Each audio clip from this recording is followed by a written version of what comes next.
Hello, good morning. Am I audible?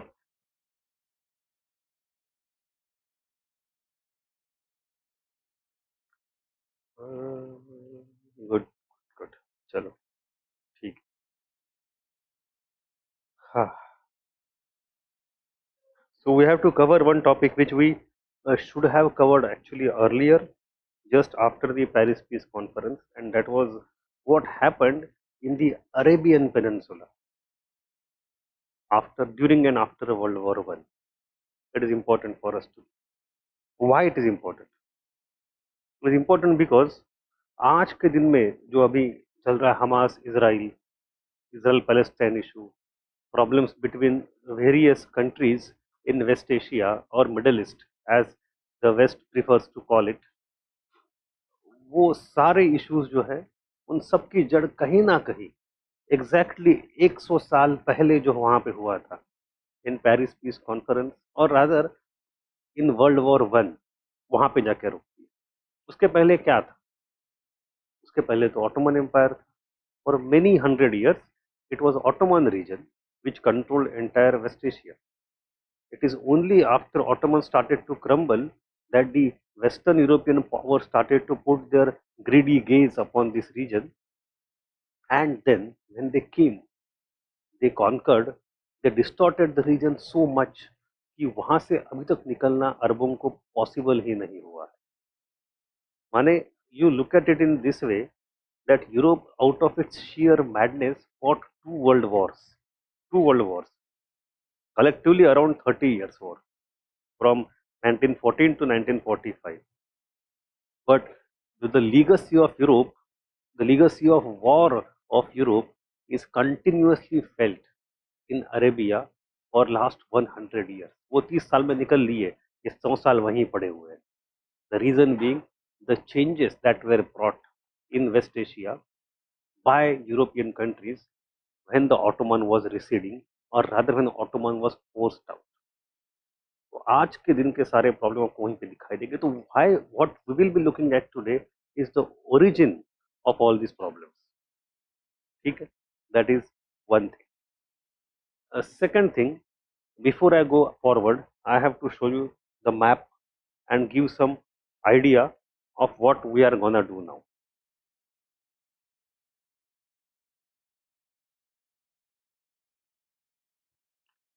So you know very well that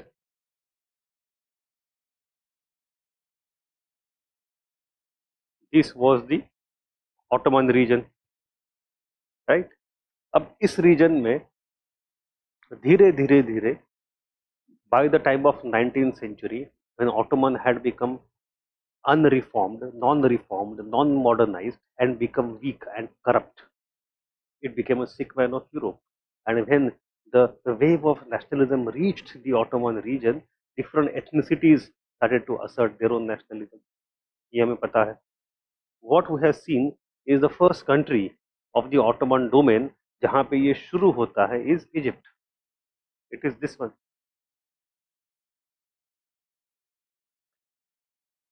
Why? It is because of Napoleon. It is Napoleon who goes there on Egyptian campaign before he becomes emperor of France. वहाँ पे अटका पड़ता है battle of pyramid, and Nelson की हमने बात करी थी. तो वहाँ पे वो तो सक्सेसफुल नहीं हुआ, निकल के आ गया बाद में. But the in the campaign he had brought along with him many great thinkers and artists and scientists and philosophers, etc., and they got exposed to Egypt. That became the birth of Egyptology. Rosetta Stone was translated, ancient Egyptian script was deciphered. तो Europe को पता चला कि Egypt पहले कितना महान था, उसके एविडेंसेस मिलना शुरू हो गए, और इजिप्ट को भी पता चला कि हम पहले कितने महान थे. At the same time Egypt also came in touch with European modernity. तो एनलाइटनमेंट का पहला इंजेक्शन जो जाता है in the non European society, especially in Ottoman domain, it is in Egypt. So the person who becomes a leader of anti-Napoleon movement, उसको भगाने के लिए बट ज़्यादा कुछ नहीं कर पाता है, वो है मेहमत अली. अब मेहमत Ali in 1820s 1830s becomes the great leader of Egypt. Mehmet Ali, although he comes from Albania, वो खुद वहां का नहीं, वो अल्बानियन है, but when he comes there, he leads Egypt, he becomes, वो अरबी जनरल है वो। Egypt is not an independent country. Understand, Egypt is a part of Ottoman Empire, but it has got lot of autonomy. And its head Mehmet Ali now takes charge. He starts complete modernization of Egypt. 1830s 40s की बात है। वो waste से technology लाता है, waste से education लाता है, टेक्नीशियंस लाता है, और नए नए साइंटिफिक चीजें शुरू कर देता है, upgradation of schools etcetera. So you have Egypt becoming a reformed region. Society goes ahead compared to all other Arab brethren. तो बाकी अरबों के तुलना में इजिप्ट गोस दो कदम आगे, and therefore it becomes the leader of Arab region. Egypt is not saying that we are Arab, we want to lead Arab, it is Arab nationalism. No, Egypt is just ahead of everybody else because of the initial contact with Europe. So that thing, although Egypt continuously throughout the history of 20th century at multiple occasions claims कि हम अरबों के नेता है, but हमें थोड़ा और लगता है सुनने में, क्योंकि अपने जहन में बचपन से बताया क्या गया है कि this peninsula is the Arabian peninsula. Egypt तो उसके बाहर है, तो हाउ कैन, जहाँ पे मक्का यहाँ पे, मदीना यहाँ पे है, सब कुछ वहाँ पे है, how can the Egyptian people claim the leadership mantle of Arabian nationalism? वैसे वो हुआ, that happened because they went one step ahead. But ये स्टोरी रही पैरेलल में, उसी के साथ साथ this entire Maghreb region, Maghreb, you know Maghreb का मतलब होता है वेस्ट, तो this region is called Maghreb. यहाँ पे अल्जीरिया भी है, मोरक्को भी है, लीबिया भी है। All this region came under the influence of France. तो व्हाट हैपेंड, दैट ऑटोमान का जो अफ्रीकन पार्ट है, that got somehow partitioned under two spheres of influences. One is Egypt, which is primarily under British but somewhat under French also. ये British और French बाद में जाके Mehmed Ali के गुजरने के बाद, सर सुन रहे हो? हाँ, मेहमद अली के गुजरने के बाद 1860 में वहां पे क्या बनाते हैं? Suez canal. तो they get entrenched even further. तो Suez canal is there, and we have also seen कि सुएज कनाल का बनाना is perhaps taken as the beginning of scramble for Africa by Eric Hobsbawm. वो उसका starting point है। Nonetheless, this part of Ottoman is partitioned directly, indirectly. अब आते हैं Balkan peninsula में। This is that Balkan peninsula. This entire story we have already seen.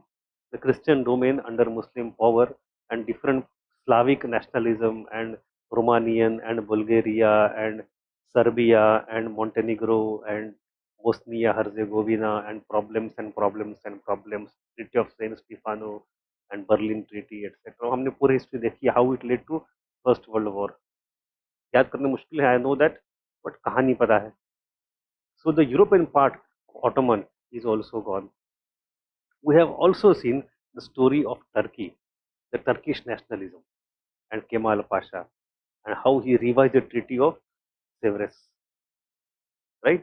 And, and then he got Treaty of Lausanne. So Turkey कौन सा part? ये part है. So this part of Turkey is also gone.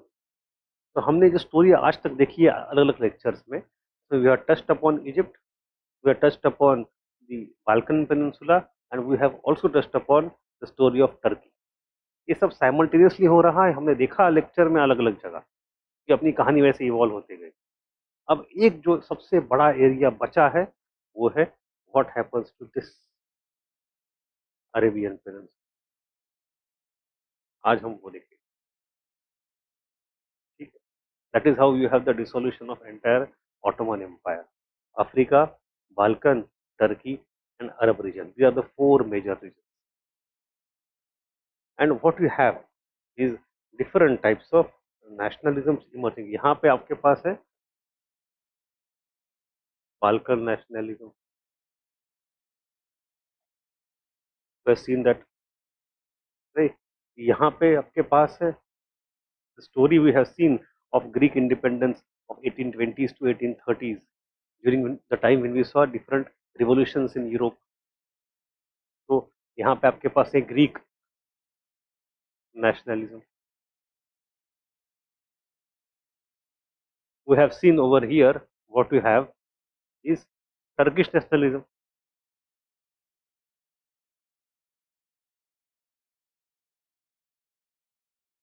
Actually Balkan नहीं है, this should be Slavic.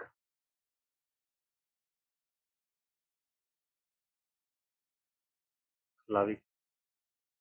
And then what you have here now emerging is called as Arab nationalism.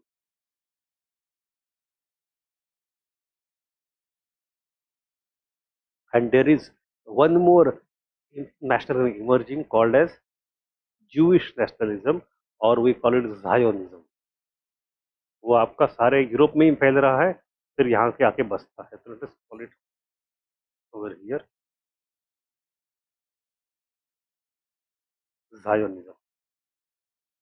तो एक empire के अंदर, नो, इफ यू रिमेम्बर क्या हुआ in the 16th century, 17th century, एक साथ तीन मेजर मुस्लिम पावर्स एशिया में इमर्ज हुए थे.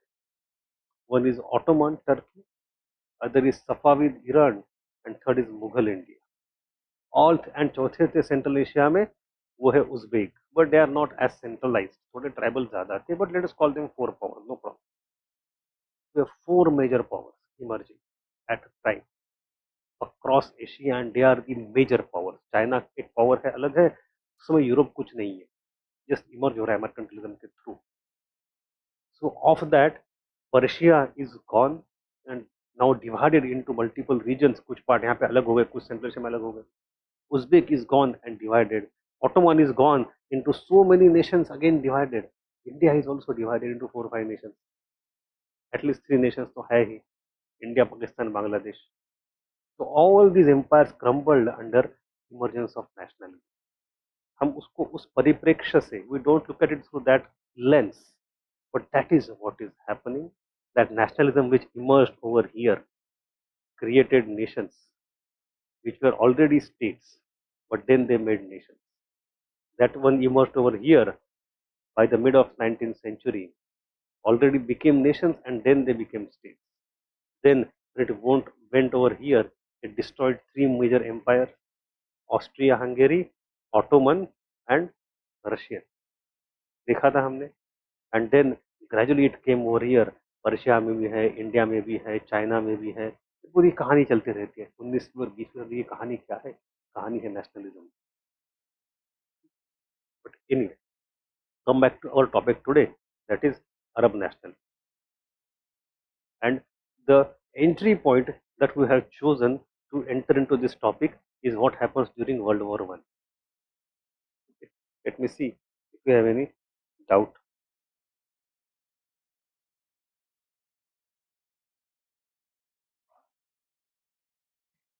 No doubt. Okay. World war one में क्या होता है? During world war one, this Ottoman Turkey has always been a sick man of Europe, and everybody is trying to say कि कौन जीतेगा. People don't love Ottoman Turkey in Europe, but they are afraid if it collapses, the other party may benefit more than me, तो भले इसको रहने दे जिंदा. Russia wanted access to Mediterranean Sea. That is one thing. France was worried because of partly the Christian relationship. It was the owner of the church, owner, protector of the church. Then you go to Austria-Hungary, it was worried because of Balkan nationalism, क्योंकि वहाँ भी diversity, यहाँ भी diversity, SERB इस तरफ and SERB उस तरफ. The fourth is British. They were worried about access to India, the jewel in the crown, कि भाई हमारा access ना रह जाए. So all four of them to check and meet each other just ensured Ottomans survives. But in World War One, Ottoman enters the war on the side of Germany. Now it has become enemy of Russia and France and Britain, especially France and Britain. तो उसको रहने नहीं देंगे.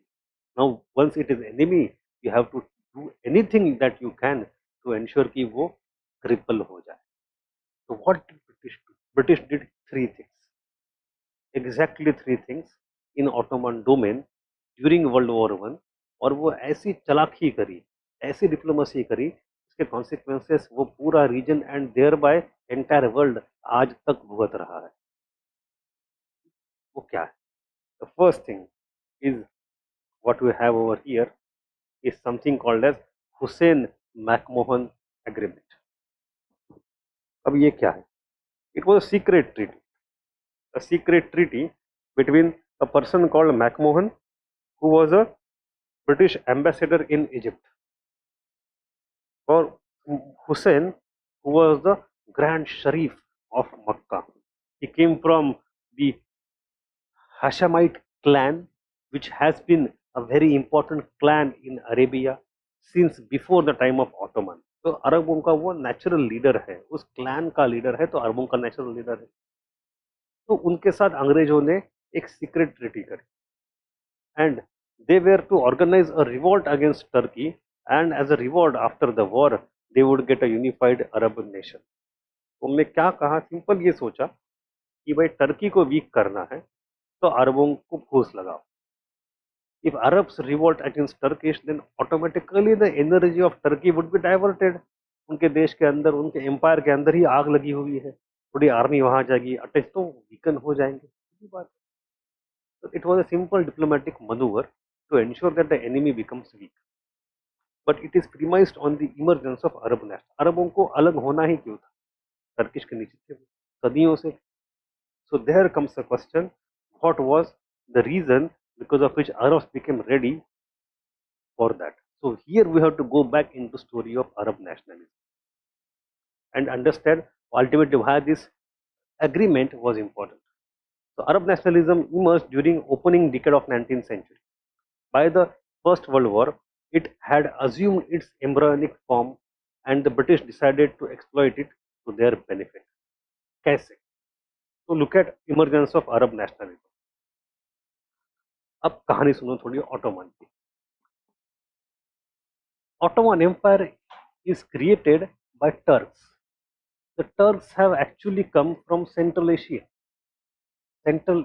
who were perhaps Buddhist or some other nomadic religions. They were not Muslims originally. I hope you remember the history of Islam जो हमने बहुत शुरू में बताई थी आपको। Islam comes out of Arabia, then goes to Persia, then goes to Central Asia. It is the Central Asian people who were Turks, and then they migrated under different sultans. A branch of them came to Turkey, आज की Turkey जो है, Levant और Anatolia, waste Asia में, और वहाँ पे वो बस गई। They created an empire or rather sultanate called Seljuk Sultanate. Seljuk सल्तनत कब बन? जब इंडिया में बनती दिल्ली सल्तनत तुर्कों की, उसी समय वो इंडिया में सिर्फ नहीं बनती, उन्हीं के जो सिमिलर को क्लैन पीपल है, दे गो एंड क्रिएट सिमिलर सल्तनत also in Turkey called Seljuk. तो इंडिया की दिल्ली सल्तनत और तुर्की की सेल्जुक सल्तनत 13th सेंचुरी में साथ साथ बनती है, और फिर वहाँ पे बहुत से टर्क स्थायिक हो जाते हैं, they go and settle there, and therefore that reason is today called as Turkey. So although they came originally from Central Asia, now once they go there, वहां जाने के बाद they become convert to Islam, they become important in Islam, so much so that they form Seljuk Sultanate and then they form Ottoman Empire, and then they say कि हम मुस्लिम हैं, हमारा control है over Mecca and Medina, and हमारा खलीफा भी है। they declared even caliphate. That was a great। तो अरबों के हाथ से मक्का मदीना चला गया, अरबों के हाथ से पावर चली गई, उनके हाथ से खलीफत भी चला गया, खलीफा भी चला गया, सब गैर तुर्कों के हाथ में। तुर्कों की मातृभाषा को, what is the mother tongue of Turkey? Turkish. It is not correct. तो since the beginning, since the foundation of the Ottoman empire, Arabs were not happy with it for religious and political both reason. शुरू से वो कहे हम अरब आप तुर्क। तो ये बहुत इंपॉर्टेंट चीज है to understand. Gradually what happened, the Turkish people, obviously वो administrators है, they know how to ensure कि some kind of loyalty of people, so they arrived at some kind of equivalent balance कि भाई आप हमें शांत रहिए, हम आपको कुछ सहूलतें दे देंगे। So उसमें क्या हुआ? They did a couple of things. Firstly, they ensured that this region of Arabistan will not be directly ruled by Turkish. The Arab tribes would have their autonomy. We will not exert ourselves completely. And Arabistan was not even completely densely populated. रेगिस्तान है, जो densely area था, like Baghdad और Damascus, वो Syria में है, Iraq में है, इजिप्ट की तरफ है, वहां पे ऑटोमन ने कंट्रोल रखा. बट मक्का मदीना के ऊपर nominal control, and most of the अरबस्तान let the tribes handle it, no problem. But we want the sovereignty, you remain under us and do whatever you want to. So intervention कम रखा. It was a doctrine of salutary neglect. ठीक है, but उसका मतलब ये नहीं है that because they Arabs were given autonomy by Turks, Turks become beloved of Arabs. अरबों के मन में शुरू से तो कहीं ना कहीं था कि यार हम अरब हैं, we are the first Muslims, हमारे इलाके से ही एंड हमारे कम्युनिटी से ही मोहम्मद पैगंबर निकले हैं, और हमारे ही शुरू में उमैयाद है, अब्बासिद है, all these were our empires. So we should have Khalifa. We should have our empire. And our language, our culture, our religion is such a great thing. हमारी भाषा क्या वाह वाह. So no, Arabic is actually a very beautiful language. If you want to write poetry, then Arabic is a very good language for poetry. It has one word with multiple shades of meanings. Multiple. You can't even translate and capture it in English. But anyway, so because of this kind of awakening and cultural consciousness and some kind of fellow feeling amongst themselves and some kind of distance against Turks, there was an embroiled presence of Arab nationalism from the beginning. Yoga context. So ideas of Arab nationalism revolved around common language, culture, literature, and religion. Being an original homeland of Islam, Muslim Prophet Muhammad as well as other caliphs, Arab region has a distinct cultural identity. However, the region was under the control of Ottoman Turks. As the Ottoman Empire entered the First World War in 1914, the loyalty of Arabs could no longer be taken for granted, and that is for two reasons. First reason was the growth of nascent Arab nationalism that drew inspiration from 19th century Western ideas. So how that happened? अब उसमें भी you have to understand this, that here we already have emergence of nationalism in Egypt. That is not what I'm talking about. Here we already have nationalism emerging in Greek and Slavic area. That is not what I'm talking about.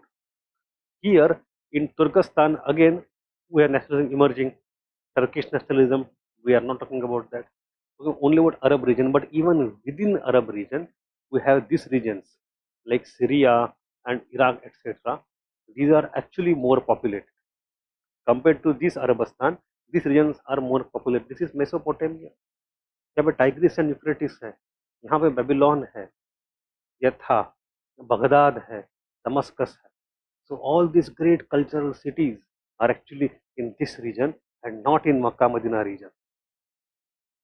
And these people who are urban, who have access to West more, come under Western influence very quickly. So वहाँ के urban minority elites, they become westernized, they become English or French educated, they get exposed to Balkan nationalism and they absorb कि हम अब अपने यहाँ भी वैसे ही बदलाव. So in this region, lots of thinkers started to come. I will give the names to you afterwards, but thinkers started to come. So these thinkers are there, but this thing has yet not touched the main Arabian Peninsula. उसको अभी तक touch नहीं किया. So it started 1, 2, 3 and 4, but not over here. इस समय, by the end of 19th century, but by the beginning of 20th century वो भी बदलेगा. बताता हूँ. So some Arabs looked to the nationalist movements of the Slavic and mostly Christian minorities of the Ottoman Balkan territories, which had by the end of 1920 all won their independence. This Arab nationalism was largely fostered by educated urban elites, intellectuals, civil servants, and former or serving officers in the Ottoman army living in great Arab cities like Damascus and Baghdad. So यहाँ पे because of that it was not possible for the Ottoman Empire to check the loyalty of Arabs in this region for granted. This part was already autonomous. This part was already free. This part is Turk anyway. इनकी आप guarantee नहीं दे सकते अब because they have become nationalist. They are demanding their autonomy and therefore in future sovereignty. बचे कौन? ये in Great Arabian Peninsula. And these are the people who are in Registan. These are the people today where we have वहाँ पे Saudi Arabia नहीं था उस समय. Saudi Arabia उसके बाद बनेगा. Ibn Saud is not even on the scene yet. He will come on scene during and after World War One. उसके पहले की बात है. ठीक है, सारा अरब पेनिनसुला है सिर्फ. या तो यहाँ पे this the region which is under nomadic control and nominally under Ottoman control. And Makkah, Medina are just important cities because of the Muslim religion. This region also starts to come under control of Ottoman now because of the extension of railway. So what we have, the second unsettling factor was the completion of 1908 completion in 1908 of the Hejaz railway. What is Hejaz? Sometimes the spelling is written as Hejaz like this. Hejaz or Hejaz. Same thing, two different spellings. So though Hejaz and Najd, दो regions say this part is Hejaz, this part is Hejaz, this part is Najd, but ultimately they are Arabian Peninsula only. तो फिर आपकी यहाँ पे एक railway बनती है. Once the railway is constructed, which provided a direct link between Medina and Damascus, it greatly facilitated Ottoman access to Arabian interior. Initially, Arabs were happy because Ottomans are promoting कि सब मुसलमानों के भाई जाओ और आप हज करो. हज एंड हिजाज तुम आपको समझ में आएगा. हज करो मतलब then the business of the Arabian Peninsula increased. Thousands and thousands of more people are coming every year to Makkah and Medina. So they like it. They prefer it. But तुरंत उनके समझ में आता है कि वही रेलवे जो pilgrims को लेके आएगी, that railway can also bring the soldiers and the administrators of Ottoman Empire. So the control of Ottoman in this region will now increase and our autonomy will be gone. So they feel the erosion of their domain of autonomy. और फिर वहां से एक तरह से rebellion शुरू होता है कि ये तो नहीं चलेगा भाई. अभी भी पहले भी they were under control of Ottoman, but nominally now that nominal control is about to get converted into actual control. उनको रेजिस्ट करना शुरू करते हैं वो. So we have this intrusion was especially resented by the Hashemite clan. Hashemite clan was a clan of a rather a family, a clan which was in important position even before Ottoman came to rule. And they were the उसी clan का जो बंदा था शरीफ हुसैन इब्न Ali. He was an important political leader and he was also the Grand Sharif of Makkah. तो उसका religious and political position बड़ा he was नेता, वहाँ का नेता था, बड़ा नेता था. एंड फिर उनको पसंद नहीं आया. So by 1914, unrest was high among the tribes of Central Arabian interior. The Ottoman Empire's entry into the First World War in November provided the final spark for outright revolt. So what is happening now is that people don't like it and उनको अभी जाके मौका मिला है. Even before World War, they start forming secret societies. Like in Italy, we have seen Carbonari, etc.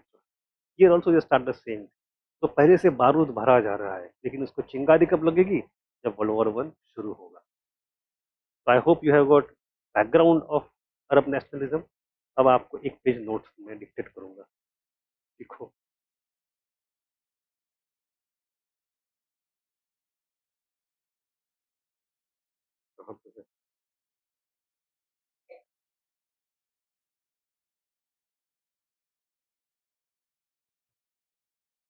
So Arab nationalism was unique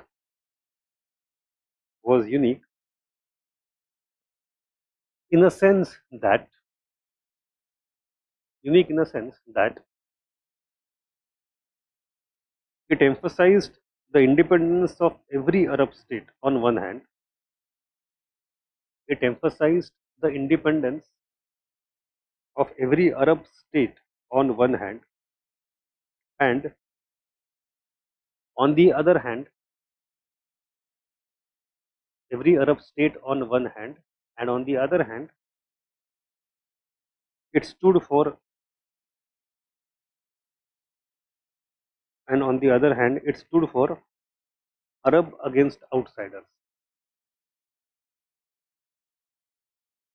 Arab against outside. It developed on two fronts. It developed on two fronts. First point, cultural front. Cultural front.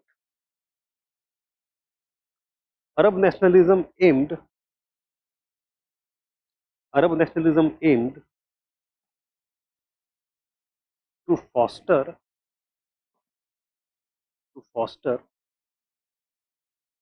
a sense of a sense of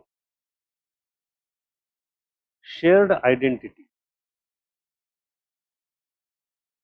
Shared identity. Full stop. This involved promoting Arabic language, literature, art and culture,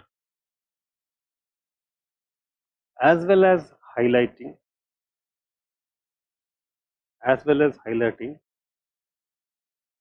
the region's rich history, the region's rich history and heritage. Region's rich history and heritage. Next point in the same culture thing. Arab nationalists sought to assert Arab nationalists sought to assert the unique identity of Arab people,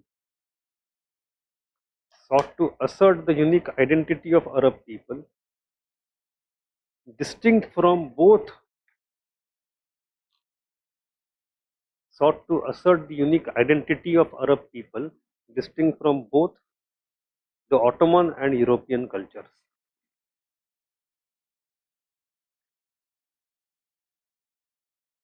The Ottoman and European cultures that had dominated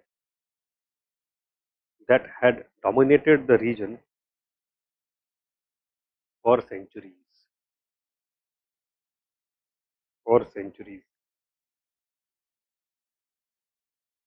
It was a part of liberation. It was a part of liberation from Western hegemony,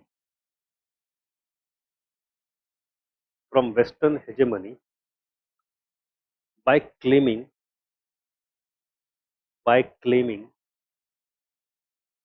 common cultural heritage. Common cultural heritage. ठीक है, ये हो गया cultural front. Now लिखना थोड़ा रोक दीजिए. I'll explain some things and then we'll come to the second front. ठीक है.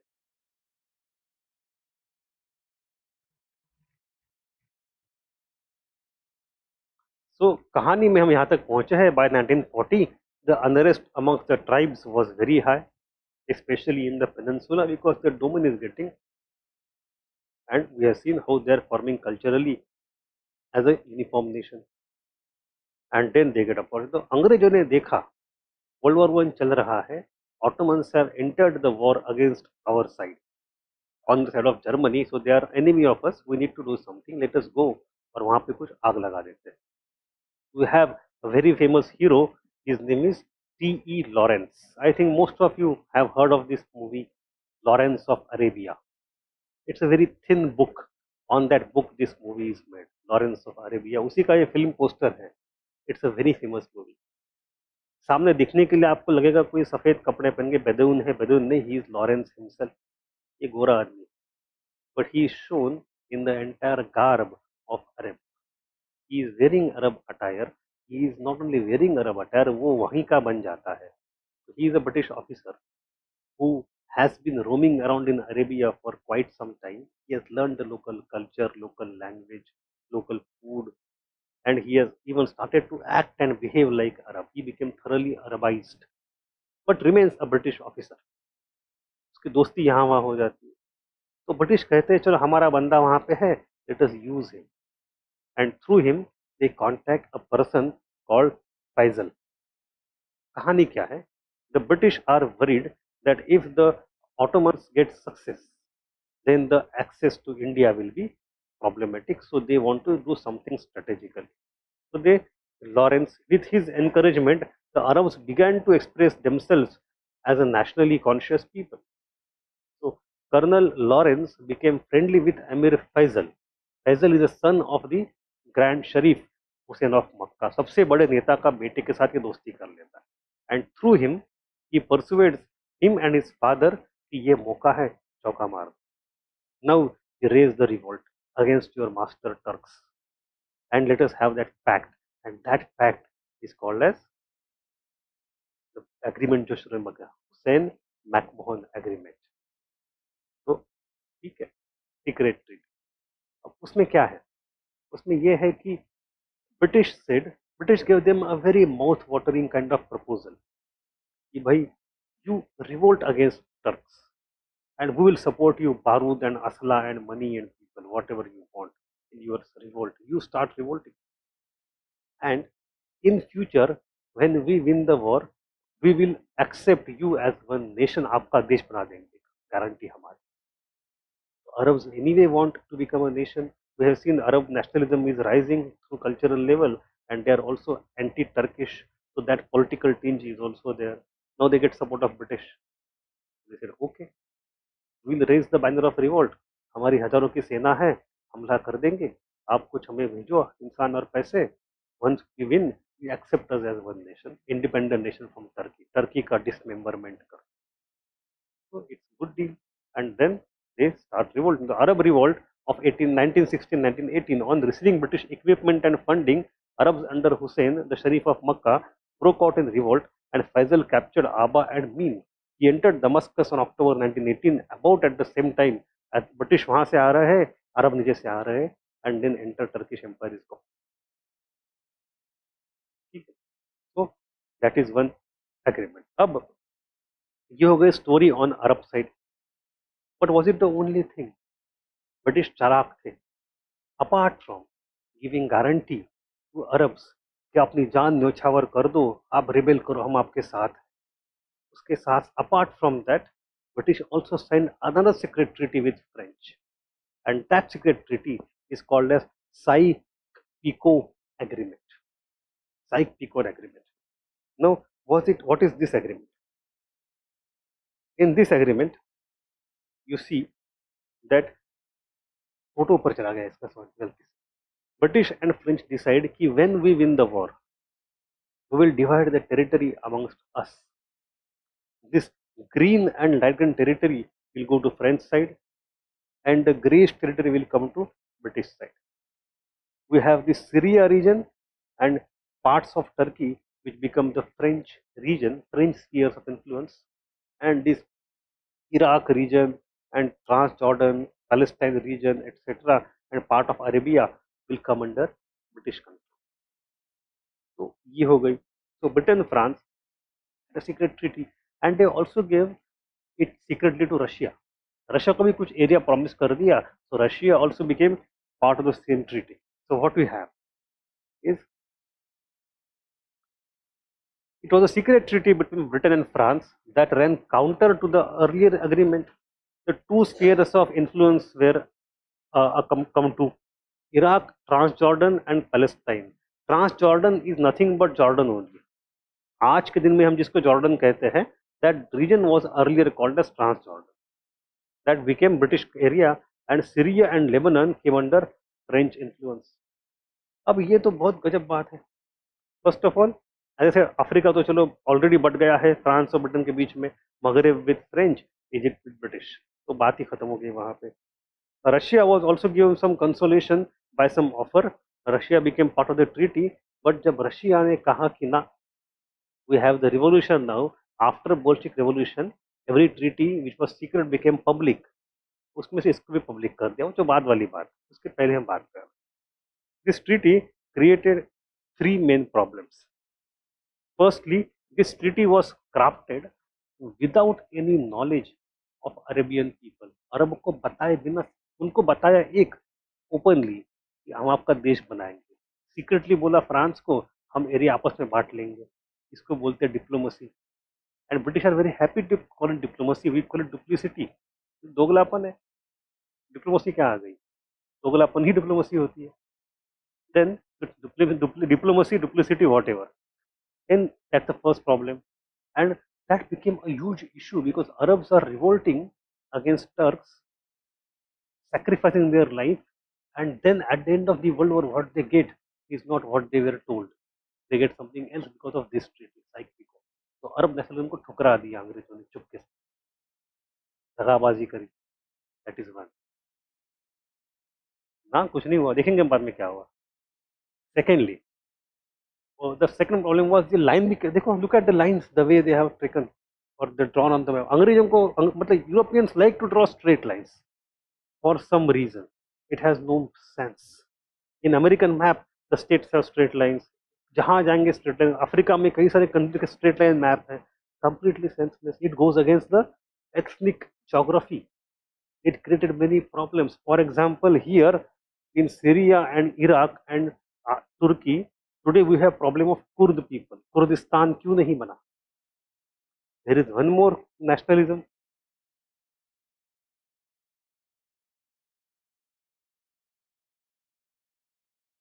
So if you see over here in this map of ours, we have this nationalism. There was one more nationalism over here, and that is Kurdish nationalism or Kurdish nationalism.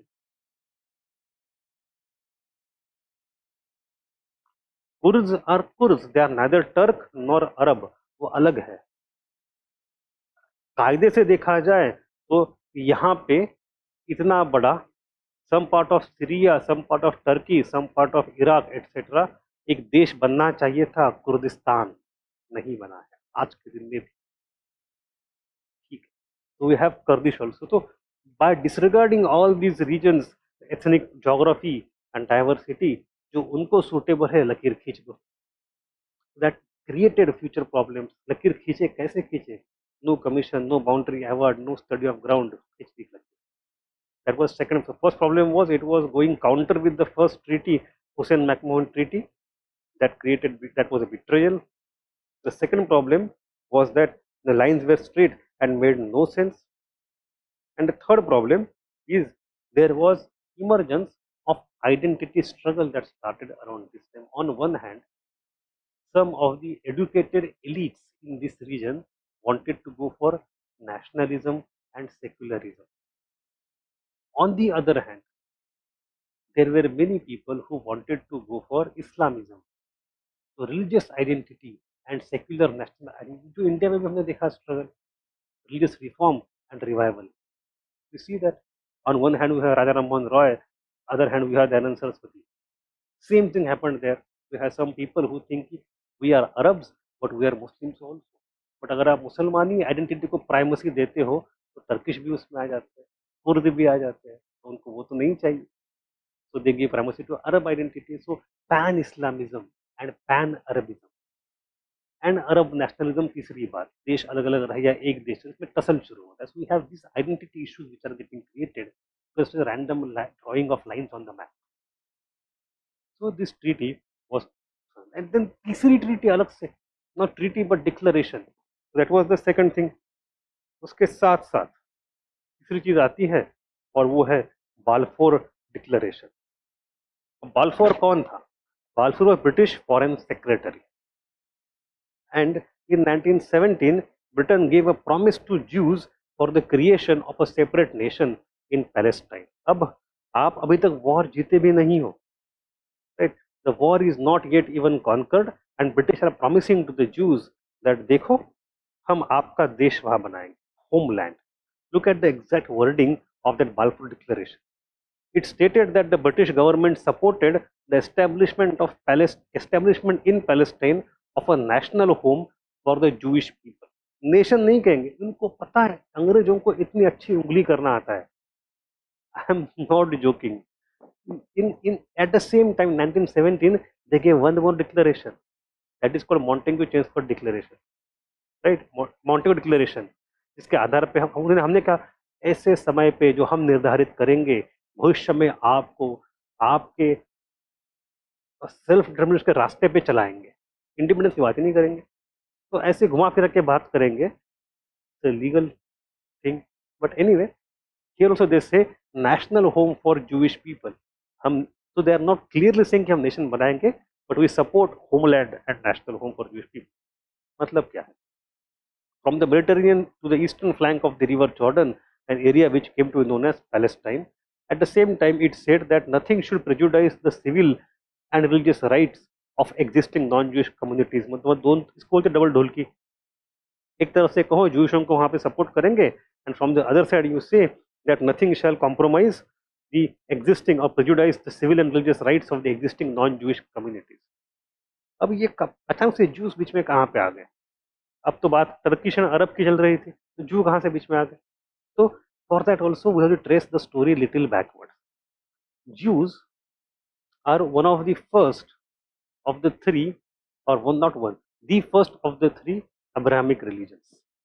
Way Judaism, then Christianity and then Islam, तीनों मिलके बनते हैं Abrahamic religion. All three of them are monotheistic. Judaism originally was polytheistic, but then it became monotheistic after Moses and etc. तो juice लोग रहते कहाँ पे थे? तो यहीं पे रहते थे जहाँ पे आज इसराइल है. That was the original Jewish land thousand years ago in Roman empire era. जब रोमन एम्पायर रोम साम्राज्य था, that was the Jewish region. But वहाँ पे उनको वहाँ से खदेड़ दिया गया. So 2000 years ago, the Jewish people were expelled out of this region, and then they spread across the world. Some went to India, some went to Europe, some went to Baghdad, some went elsewhere. So they became a community of the people who don't have their homeland. And for thousands of years, they remain a tight-knit community. जहाँ जहाँ गए वहाँ वहाँ वो Jews ही रहे. They were peace-loving people. They focused more on business, banking, trade, so they become rich. And they are miser. ज़्यादा खर्चे नहीं करने, समाज अपना अपना धर्म पालो, अपना रहो, बिजनेस करो, चुप रहो. So they remain relatively aloof. So we have them spread across the world. Throughout those years, every, I think once a week, Friday or Sunday, I don't remember which day, but the entire families of Jews come together. जहाँ जहाँ घर में पूरा घर साथ में आता है, परिवार साथ में आता है और शपथ लेता है, अपनी जमीन से हम निकाले गए थे, हम एक दिन लौट के दोबारा आ जाएंगे, चलो. तो that have been done by Jewish family for last 2000 year. 2000 साल तक वो करते रहे ये. तो वो जो जीत थोड़ी थी हम वापस जाएंगे, that was alive. But it was just at the level of religion. There was no political movement as such. That is one thing. But this Roman empire was anti-Semitic. Anti-Semitic matlab anti-Jew. And this anti-Semitism is not restricted only to Roman Empire, it spread across Europe. Europe में in entire medieval time you will see people are mostly anti-Jew. Jews से क्या नफरत करते पता नहीं. You have examples. Look at even Shakespeare in The Merchant of Venice. Shylock लिखा है. Who is that Merchant of Venice? He is a Jew. जो negative character है, जो खून चूसता है गरीबों का, कौन हमारे यहाँ दिखाते कोई मारवाड़ी बनिया बैठा है. मूवीज में, बॉलीवुड की मूवी दिखाते हैं. It is influence of leftist literature. जो 1930s 40s 50s में हमारे यहाँ फैज अहमद फैज, कैफी आजमी ऐसे लोग होके गए, the leftist literature they created, they put this बनिया कम्युनिटी इन नेगेटिव लाइट. तो मूवीज में भी वो आ गया बॉलीवुड के. Similarly in England, in popular consciousness, Jews were considered the same thing. Hatred शुरू से antisemitism since the time of, for example एक कारण जो इफ यू क्रिश्चियन लोग बोलते हैं कि भाई Christians Jews are the ones जिनके उकसाने की वजह से रोमन साम्राज्य में जीसस जिसको मारा गया, तो lots of things are there, economic jealousy हो, यू हैव रिलीजियस हैट्रेड हो, हिस्टोरिकल प्रॉब्लम्स हो, जो कुछ, don't go into reason, but antisemitism is ingrained in European society. It is not only in England, but even in Hitler's regime. It went to next level, ultimate level Holocaust. But Hitler was not alone. Even Russia, Russia में गांव गांव से juice को भगाया गया था. In 1890s, 1880s, we call them first migration wave, second wave migration, Aliyah, first Aliyah, second Aliyah, third Aliyah. In France, I talked about Dreyfus affair. कि ड्राइफस कोई सैनिक था, खिलाफ मुकदमा चला, जू था तो गद्दार होगा, जू था तो गद्दार होगा, वो कुछ मुकदमा चला फालतू में. There was not a single evidence कि वो गद्दार था, कुछ नहीं था, but only because he is Jew he was not French enough for them. So in France, in England, in Germany, in Russia, everywhere you see Jews were feeling persecuted. At the same time, they were very rich. Lot of them they used to live in ghettos, and they had their own pan-European network. Some of them even migrated to America. जहाँ जहाँ गए वहाँ पैसे वाले बने रहे, and they contributed to intellectual and financial health of local country, and that became a strong Jewish lobby. तो ये जूस की कहानी. By the time of 19th century, 1850s, 1870s, then Germany became possible, Italy became possible. Jews ने कहा 1890s तक हम नहीं possible. We also want our nation. Why only this Slavic people should get nation and German? They have their own nation. We also deserve our nation. But nation बनेगा कहाँ पे? They don't know. So the entire Jewish diaspora, the diaspora शब्द ही वहीं से आता है, Jew से आता है, ठीक है? वो Jewish community spread everywhere. दुनिया में जहाँ जहाँ Jew गए, वहाँ वहाँ उन पे अत्याचार हो गए, except one country, India. We have 3 to 4 Jewish communities, one in Konkan, one is Manipur side. हमारे यहाँ जो है वो बेनी इसराइल है. But anyway, that's a different story altogether. So by the late 19th century, Jewish people started to form their own associations, and they claimed that we also want our nation. And that kind of arising Jewish nationalism is called as Zionism or Zion, who promised land. ठीक है? So and it was a very strong movement because these people had money, they had access, they had control. What they did not have is direct political power and land. They came and discussed, they had many conferences in Europe. They discussed हम कहाँ जाए, सब जगह से हमें भगाया जा रहा है, निकाला जा रहा है. They even considered a land in Uganda in Africa for sale. क्या वहाँ पैसे बहुत है? You can go there and buy half the country, but they sent a proposal. अंग्रेजों ने मना कर दिया. Uganda और ब्रिटिश कंट्रोल में था. अल्टीमेटली उनमें एक जो पार्ट था ना, हम कहीं नहीं जाएंगे, will go back to our own homeland only, will go back to Palestine only. We have दो लीडर उस समय, उनके समय काफी लीडर थे उस समय, मोशे दायान वगैरह जूनियर थे काफी, उनकी पिछली जनरेशन. तो that movement was going on and British thought let me take advantage of that movement at this juncture to weaken the Ottoman control. So British gave Balfour Declaration. What is the declaration? A foreign secretary called Balfour wrote in a letter to Rothschild. Rothschild कौन है? Rothschild is a surname. Rothschild नाम का surname है, ये एक family का surname है. ये फैमिली पूरे यूरोप में फैली हुई है, Rothschild फैमिली, और ये बहुत बड़े banker. Since last 500 years, one of the biggest bankers in Europe is Rothschild family. उनके ब्रांचेस हर कंट्री में, and they are supporter of Jews. उन्हीं के फैमिली की एक लड़की की शादी किनसे हुई है? अमर्त्य सेन से. Amartya Sen wife is Rothschild. But anyway, so we have these things where Balfour wrote in the letter to Rothschild that we support, as a national policy, we support creation of establishment of a national home or national homeland for Jew people. So why did British do it? We can understand why Jewish people want to go there.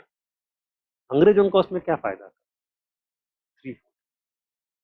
First thing is that Jews were strong lobby in every European country or every major country, including America. British wanted America to enter the war so that it will help British. तो कैसे करें? तो America में जू lobby बड़ी strong है. Let us make juice happy. मुझे तो खती लिखना और क्या करना है, सपोर्ट कर देंगे. If Jews become happy they would want us to win the war, because Jew का घर तभी बन पाएगा जब हम जीतेंगे.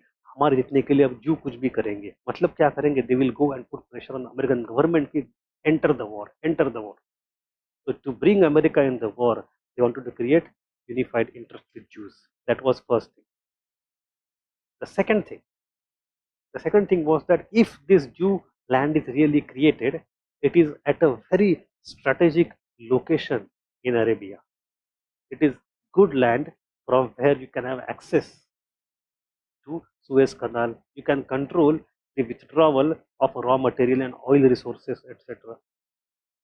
So Jew land is important even for that कि हमारे निकलने के बाद भी हमारे कुछ लोग वहां पे बसे रहे. And the third region was that a religious reason. Christians always felt that Jerusalem, Nazareth, Bethlehem are all important Christian cities. They should be under control of either Christians or Jews, but not Muslims.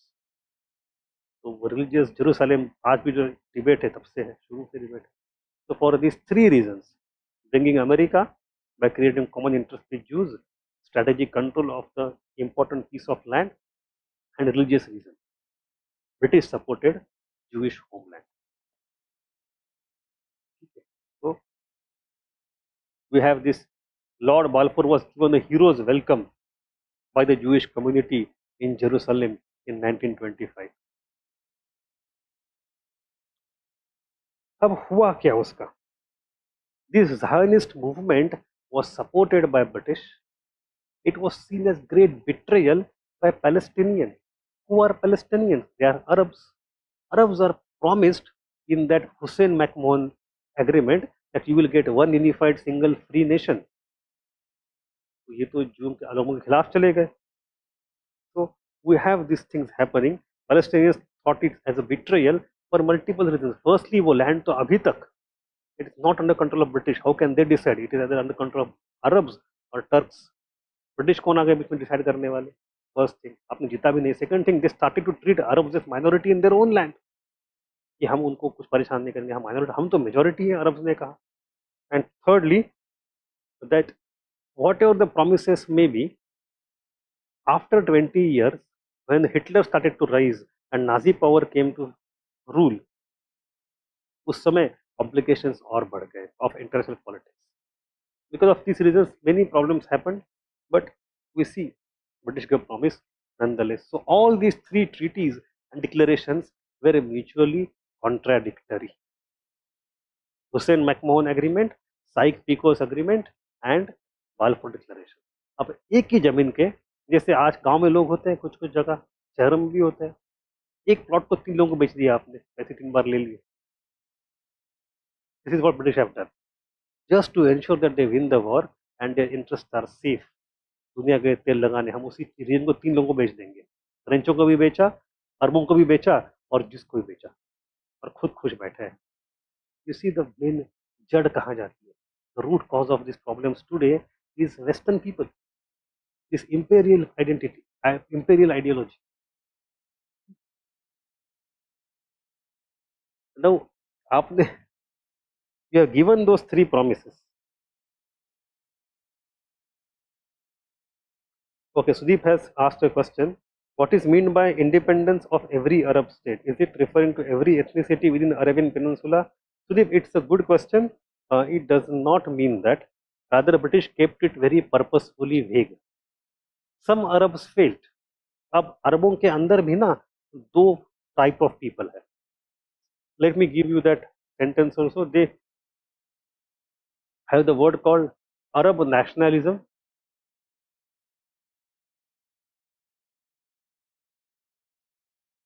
and we have pan Arabism. These 2 things are actually supportive of each other. They overlap quite a bit, but there is also one major difference. Both of them are against outsiders. That is true. Initially, it was Turkish people, Ottoman people, उनको भगाओ, and later on it was against the Western European powers, British, French, उनको भगाओ. So both of them are that way common. The difference is that pan-Arab people imagine that when Turkish and British and French are gone, we create one single Arab state, one nation. But Arab nationalism sees that no, we have to oust these outsiders and imperial foreign interventionists.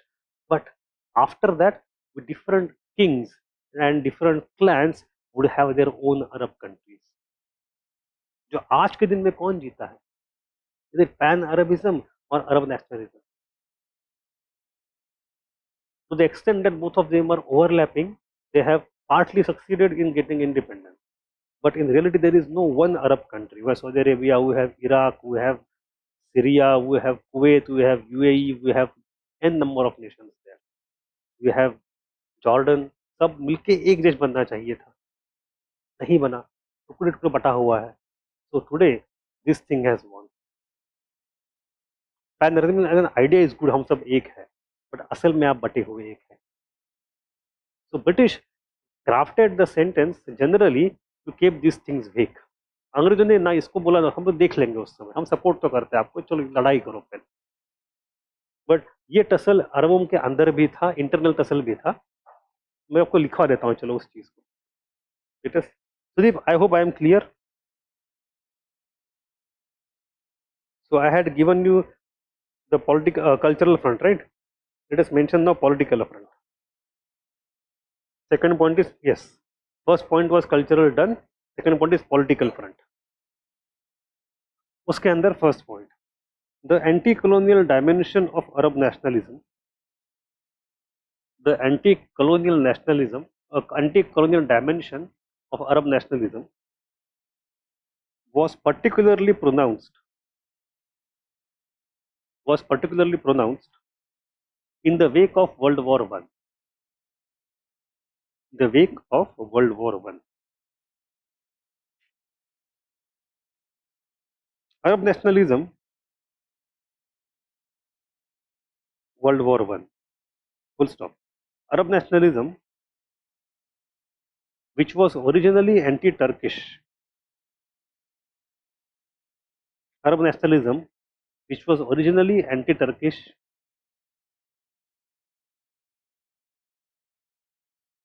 assumed anti-Western outlook after World War One.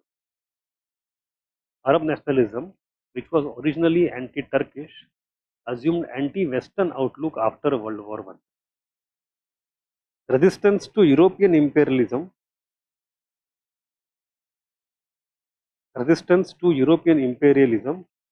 was viewed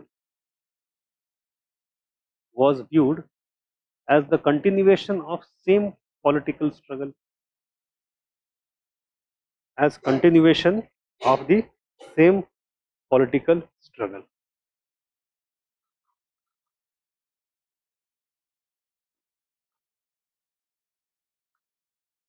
European imperialism was viewed as continuation of same political struggle.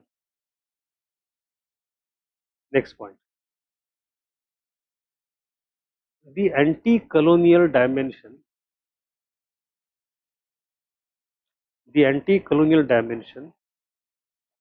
of Arab nationalism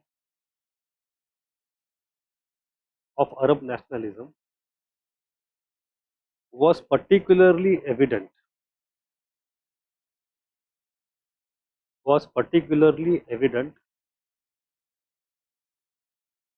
in the countries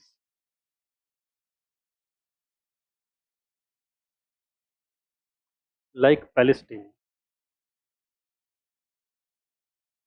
Egypt, Algeria,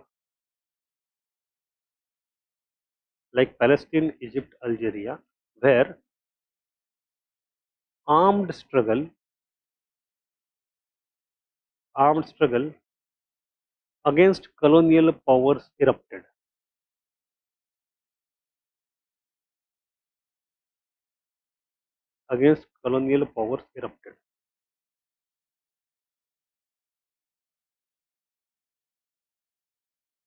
ठीक है. Next point, cultural is done, political is done. I will discuss political even further, हमें भी देखना है आगे क्या होता है पॉलिटिक्स में, but we finish this note. Third point, cultural political के बाद तीसरा, while it united Arabs, while it united Arabs against foreign domination,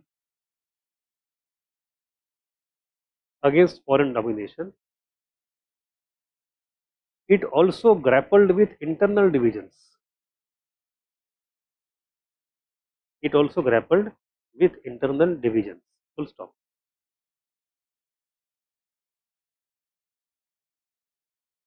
There was a tussle. There was a tussle over pan-Arabism,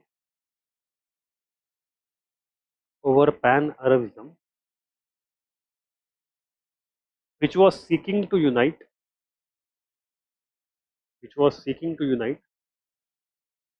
all Arabs under a single political entity, seeking to unite all Arabs under single political entity versus Arab nationalism, focusing on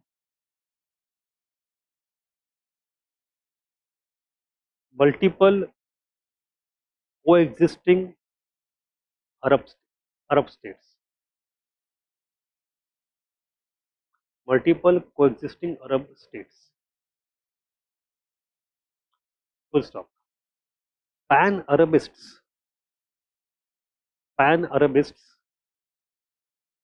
were often critical of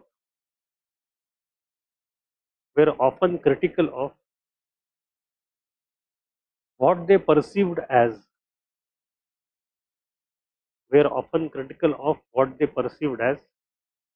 the parochialism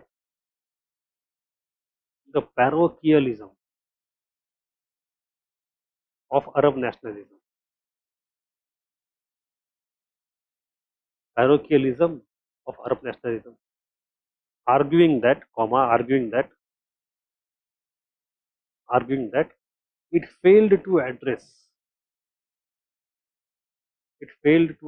the fundamental issue,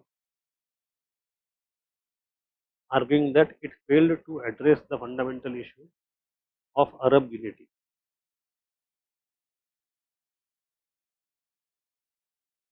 Full stop. Despite their differences,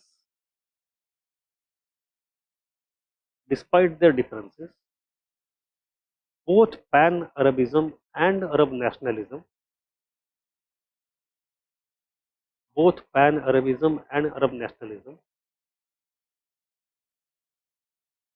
shared common goals,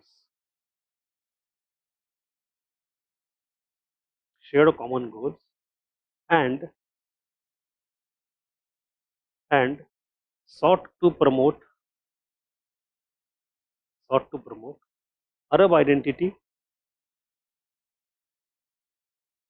cultural preservation, and political independence. Cultural preservation and political independence.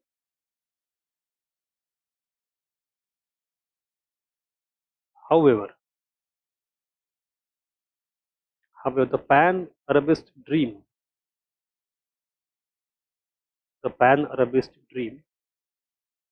of a united Arab state has remained elusive.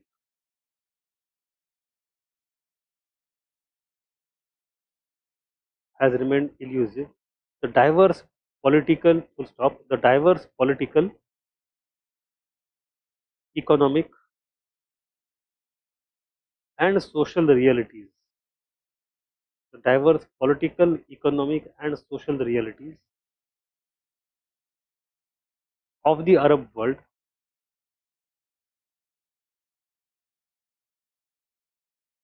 have made it difficult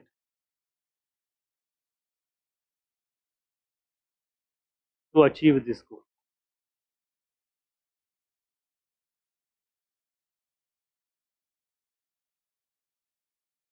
clear है? It's simple. अब ये कैसे मुश्किल होगा देखो, let me see if there is any doubt. I got locked out.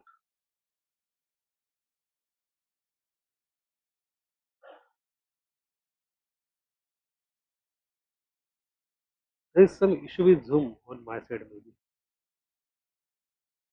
In the mid of the class I get logged out sometimes unnecessarily. Anyway, if there was any comment, please let me know, because when I log in again, all the comments get washed away. Acha, no comment. ठीक है. So I hope it was easy. Now what we have seen so far is three important things and the background of each of them. तो पहली बात थी वो थी Hussein and McMahon agreement.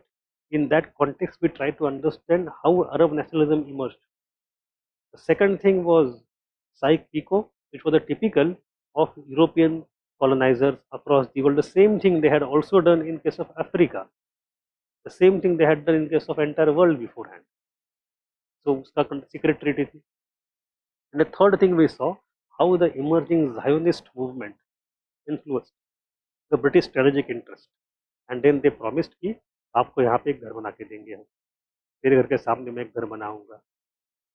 So now after these all things happened during World War One, 1915, 1916 and 1917, एक एक साल में हुआ है.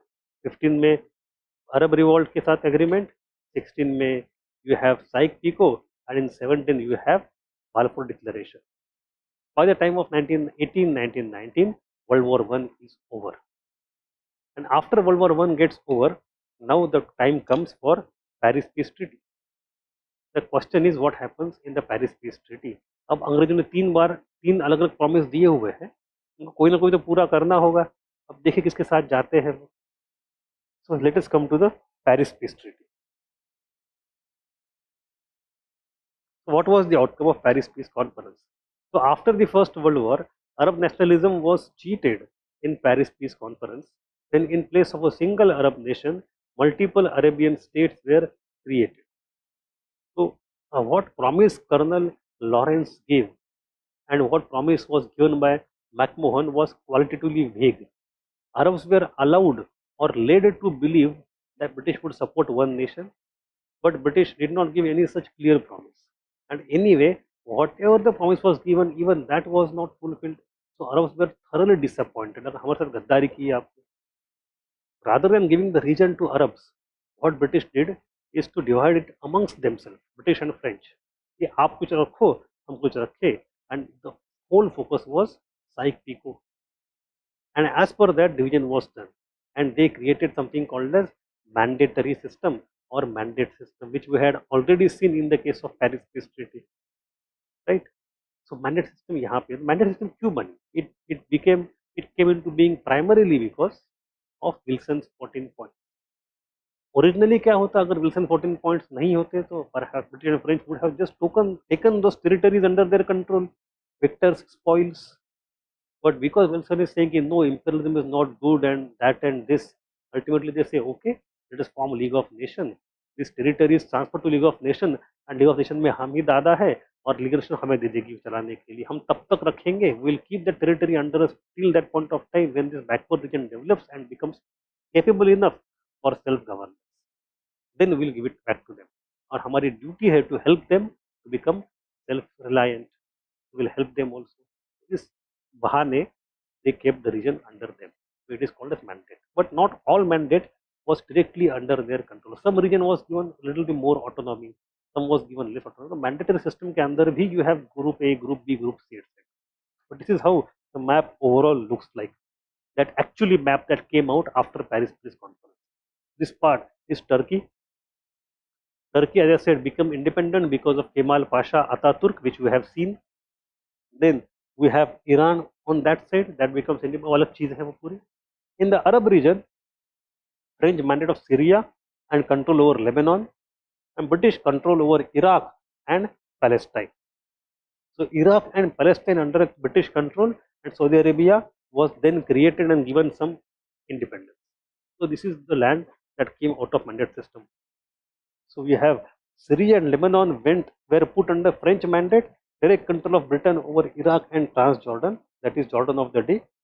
Although the independence of Hejaz was recognized, Hejaz matlab Saudi Arabia, it was Palestine that was put under British control. So ये हो गया. Is it clear? And then what British did? ब्रिटिशों ने एक फैमिली के 3 लोगों को रख दिया 3 जगह गद्दी पे. In case of Hejaz, Hussein was the Grand Sharif of Makkah. He became the king and he was given independence. इसका एक बेटा था Faizal. Faizal was friend of Lawrence. He was made king of Iraq. उसका एक भाई था Abdullah. He was made king of Transjordan or Jordan. तो एक बाप और 2 बेटे, rather than creating one country, they created 3 countries. और 3 ही कंट्री का राजा एक ही फैमिली रख दिया. एक भाई, दूसरा भाई, एक पिताजी, लेकिन अलग अलग कंट्री अलग. That's how British would continue. See, when you see India-Pakistan partition, now we should not understand only in the context of India. दुनिया भर में ये लोग जहाँ जा रहे हैं, they are doing this only. नियत में उनके तरीके का काम वही. And they have lot of experience in doing that. Anyway, बिल्कुल बिल्कुल. They know this is the typical tool of imperialist. So all this cheating created anger amongst Arabs against the Western powers, and this arrangement betrayed Arab nationalism. I hope the topic is clear अब तक.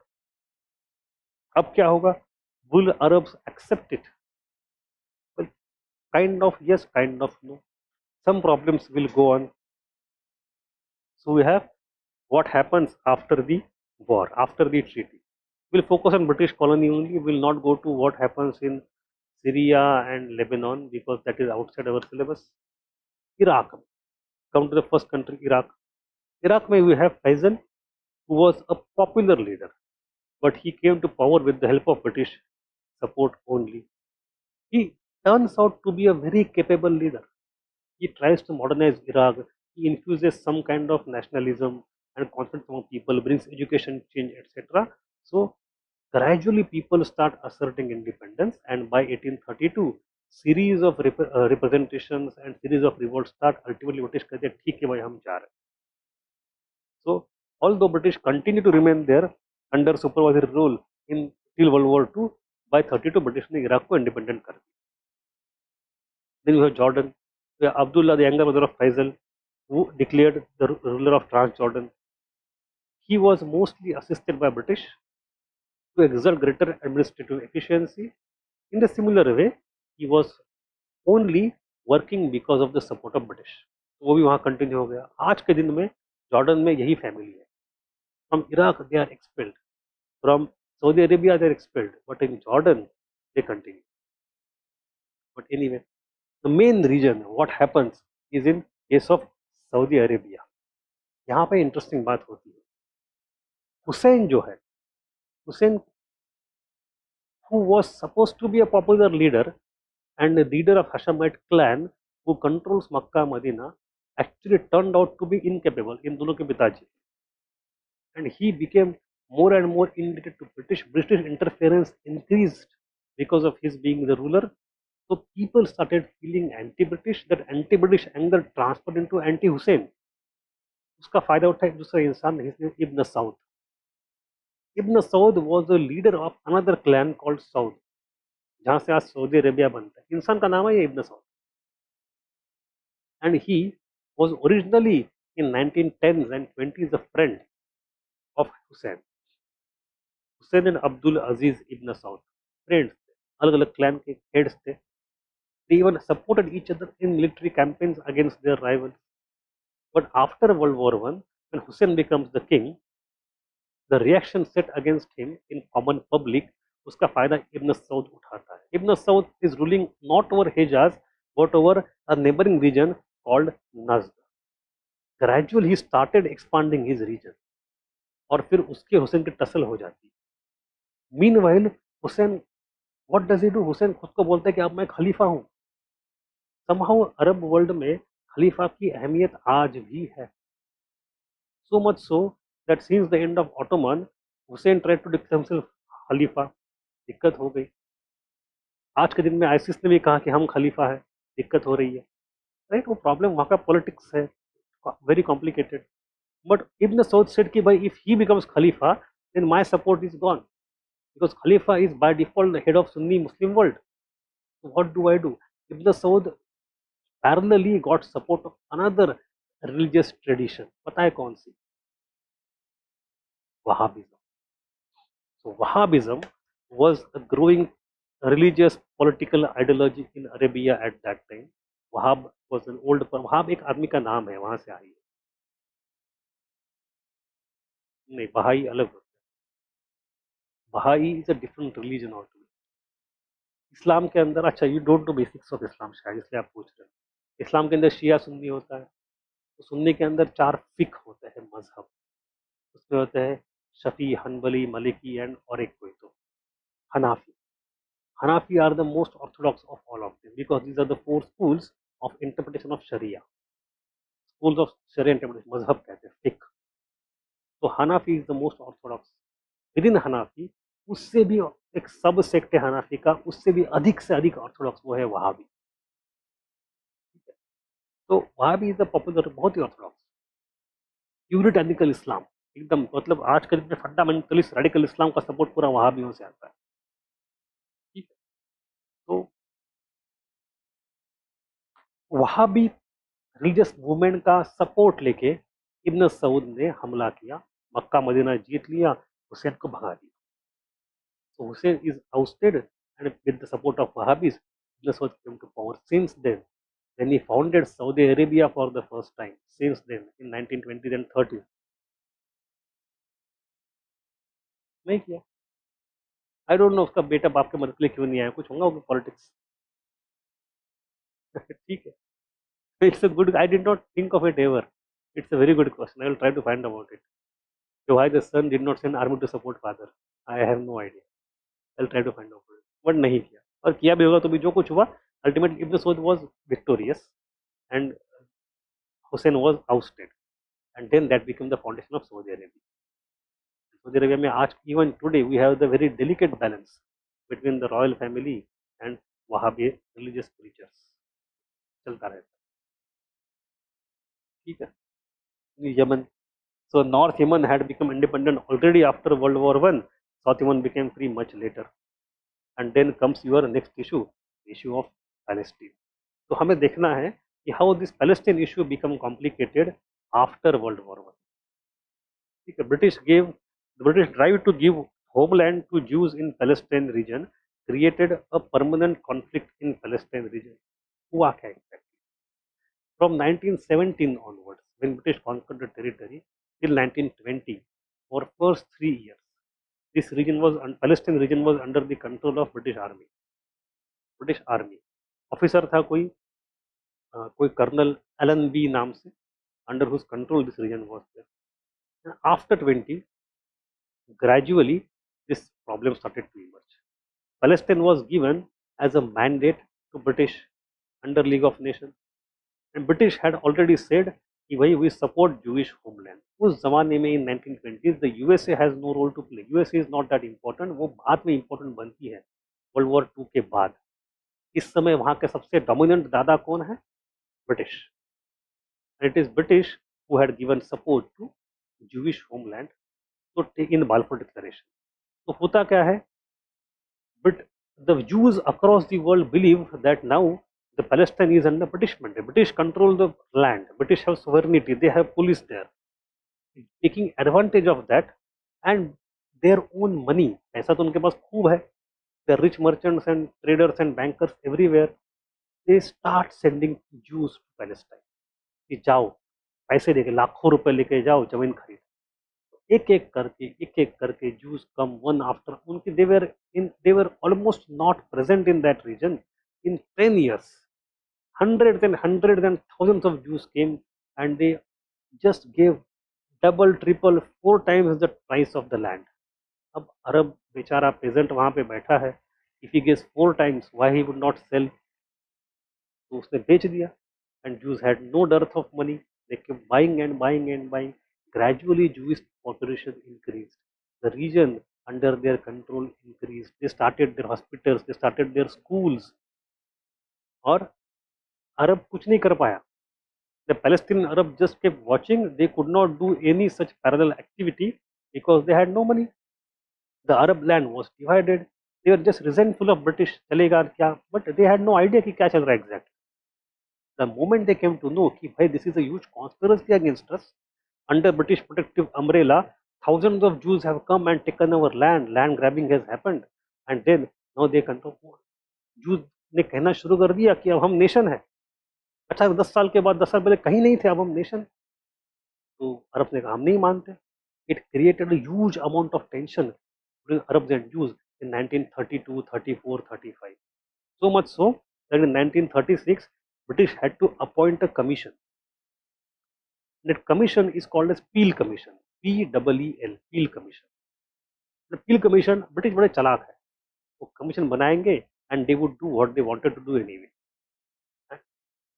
सबके साथ यही करते हैं. तो the peel commission ने क्या किया, उसने कहा कि ओके जूस इस तरफ है, अरब उस तरफ है, will go for divide and rule. जो हमारे साथ किया, will divide the land, partition करते इन 3 parts. One part will remain with the juice, one part will remain with the Arabs, and one small part the holy city of Jerusalem will remain neutral under international control.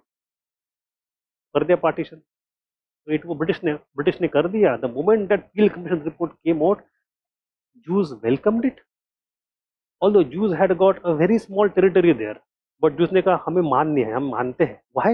Because 10 साल पहले Jews कहीं के नहीं थे. Now they are getting international acceptance. मानने को तैयार, थोड़ा सा मानने को तैयार हो गए. बट अरब ने कहा नहीं, हम नहीं मानते, हमारी लैंड है, हमारी मातृभूमि. तो सिविल वॉर स्टार्टेड, अरब रिवोल्ट स्टार्टेड. हर गली गली में, गांव गांव में, शहर शहर में मारा काट शुरू हो गया. Ultimately, that had to be suppressed. But that started in 1936. It continued for 2-3 years. Meanwhile, World War II शुरू हो गया. Moment World War II started, ये कहानी साइडलाइन हो गई पूरी. जैसे आज के दिन में हम पिछले 1 साल से खबर पढ़ रहे, रशिया यूक्रेन, जैसे हमास का होगा, यूक्रेन की खबर नहीं आ रही है. Ukraine war has not stopped. It is still ongoing in some intensity in some places, but there is no news completely at all because the newspapers don't have bandwidth for that.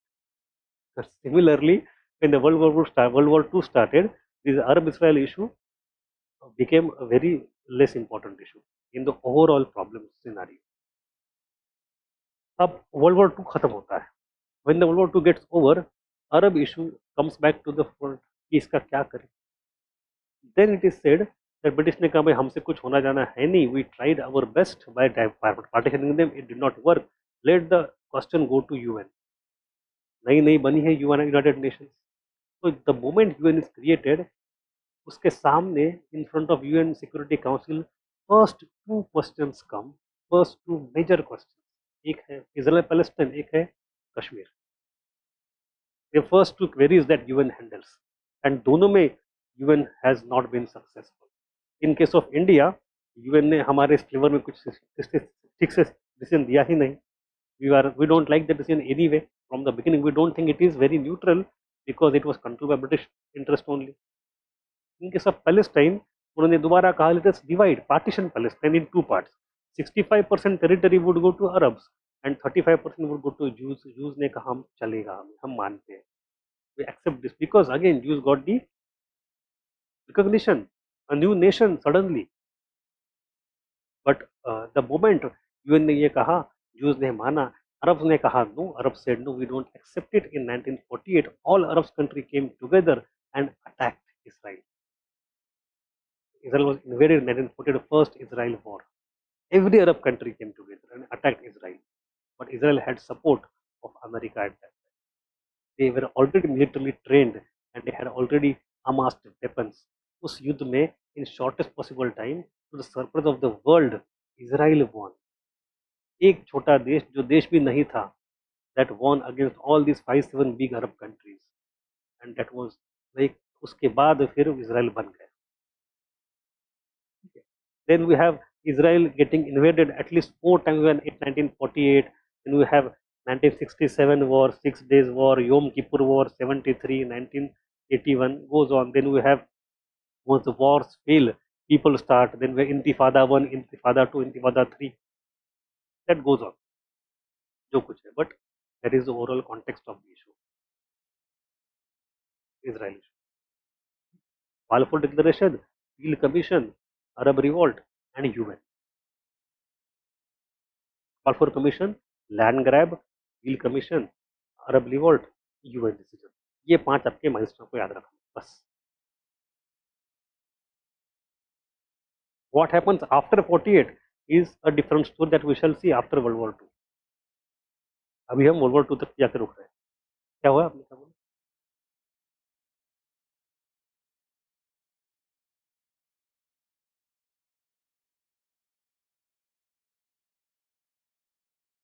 Balfour Declaration, Land Grab, Peel Commission, Arab Revolt of 36, and UN decision.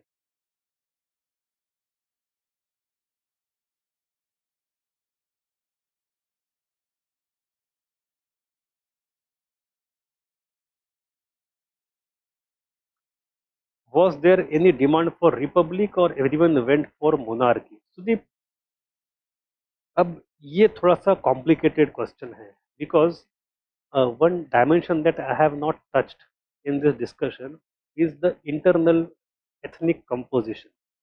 For example, take Syria. So Syria was a French mandate, and there was an educated urban elite, which was generally a religious minority among Sunnis called Alawite. These Alawite were pro-West, Francophile, Francophone, and they were the ones who would have liked the republic.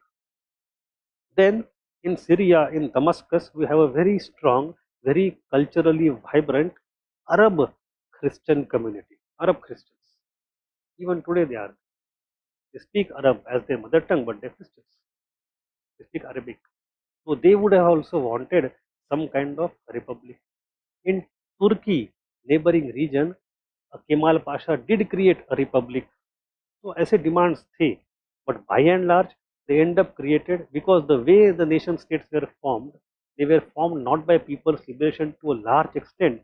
They were formed by the warlords of different clans who claimed the territory.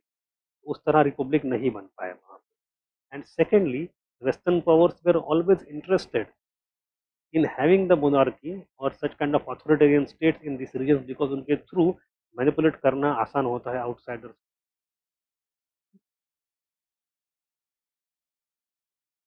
Let's go to a very small topic, uh, that is oil imperialism.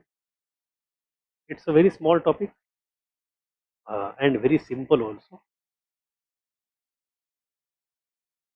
बता पहले topic तो खत्म करने दो. Topic खत्म नहीं हुआ है because it's a continuation of Arab issue only. So what was supposed to happen that after the mandate system that was created in 1990 and gradually Saudi Arabia became free, Iraq claimed independence, Syria, Libya became free, or rather they were given promise of freedom before World War II, but they became free after World War II. तो ऐसे कुछ कुछ हुआ, but these Europeans were supposed to go back. Suddenly in 1920s and 30s they found lots of oil supply, oil wells in the region. तो वो जाने वाले थे, अब वो रुक गए. तो वो कहानी है. तो अरब nationalism became more complicated because European powers did not go back. So oil as a resource became an important entanglement for Europeans to extend their stay and become more intrusive in the region. So that thing is called as oil imperialism. It became prevalent since the early 20th century because when oil began to play a critical role in the global economy and in the military strategies of many nations. तो कैसे होगा? By early 20th century, especially during World War I, many war techniques changed. Steamboats आ चुके थे, IC वो जाके IC engine में आ चुका था. Then you had warships. All of these things started to gradually run on fuel supply, that is oil. Oil की अहमियत for military and economy increase हो गई. But oil was not known to have been found in this region. थोड़े थोड़े wells मिले थे, पर इतना ऑयल है किसी को नहीं पता था। सिमल्टेनियसली ऑयल मैक्सिको में मिला था, टेक्सास में मिला था, वहाँ भी ऑयल था, रशिया में ऑयल मिलना शुरू हो गया था। तो this region was not known to be oil region exactly 100 years को नहीं पता था। This, कुछ कुछ ऑयल्स मिला था but not much. It is in interwar years suddenly you found lot of, you discover a lot of oil. That era of discovery and exploration happens in this region. So देखो by 1938 so many oil wells have come and all of these oil wells are generally around Persian Gulf and this region is British mandate. वो क्यों छोड़ेंगे, नहीं छोड़ेंगे, वो दुनिया के सबसे बड़ी खजाना मिल गया उनको वहाँ, right. So during the 1920s and 1930s, Europeans and American companies discovered enormous oil deposits in Iran, Iraq, Saudi Arabia, and Kuwait. Geologists later learned that the land around Persian Gulf has nearly two-thirds of the world's known supply of oil. Because oil brought huge profits, Western nations tried to dominate this region. Over time, this oil imperialism took multiple forms: direct control, indirect control, military control, economic control. जैसे जैसे हो control रखा जाना चाहिए. So on the other side of Arabia, you have Suez Canal, which is strategically important and because of which British continued to have control over Red Sea. इसलिए Egypt को ऊपर control रखा उन्होंने. And on this other side of Arabian peninsula because of oil wells they control Suez canal, strategic location, oil wells, main resource, strategic location, resources, इन 2 चीजों की वजह से Arabia became important to British. Then they formed various companies and through those companies they continued to have the control. These companies which were formed, ये सब उससे सब Exxon Mobil हो, डच रॉयल शेल कंपनी हो, ये सब वहीं से आते हैं उस जमाने से. First in Iraq and Iran and then in other countries. So once these companies are established and they started to control these oil wells and these companies have huge indebtedness to their own mother countries, तो ये बनता है एक किस्म का new imperialism, right. Through this kind of companies you control. आप company करती क्या है? कंपनी देती है घूस, corruption to control the government officers. MNC है, it's an MNC. Then it comes and then it gives you, it funds elections. अगर democracy republic है तो. If it is not so then it ensures कि family के अंदर झगड़ा रहे, कभी इसको सपोर्ट कभी इसको सपोर्ट, राज्य बदलते रहे यहाँ वहाँ से, या तो सम हाउ इनडायरेक्ट कंट्रोल रहे. Why? Because they wanted to not only have control over the oil resources but to exploit them, to exploit them. तो लोकल जनता जो है अरब, दे फेल्ट चीटेड कि भाई देश तो नहीं दिया 1919 में, despite the promise you divided in different nations and now you are coming and looting us of our own resources and all the मलाई आप खा रहे हो. All the resources are royalty goes to the company because you have technology, we don't have technology. Then the prices of the oil in market you decide, not we decide. So all the economic advantage. और हम अरब तो लोग गरीब है, अरब were very poor, वो तो tribal लोग हैं, उनके पीछे बैठ के यहाँ से वहाँ जा रहे हैं.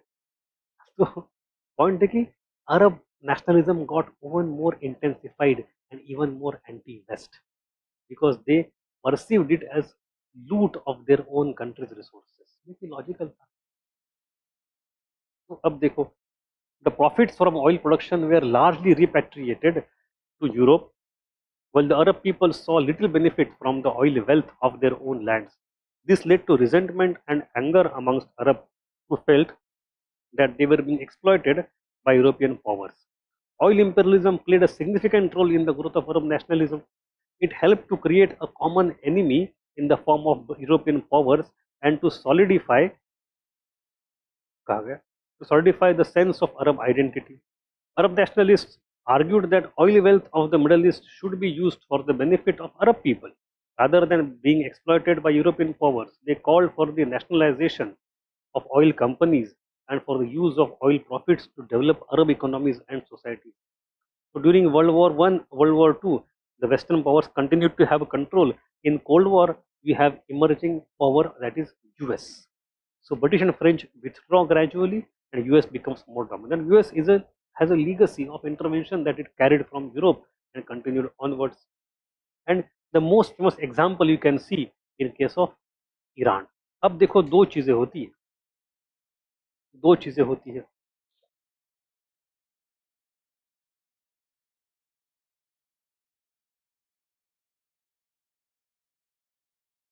This is Iran, this is Egypt, right. In case of Iran, due to oil. In case of Egypt, due to Suez.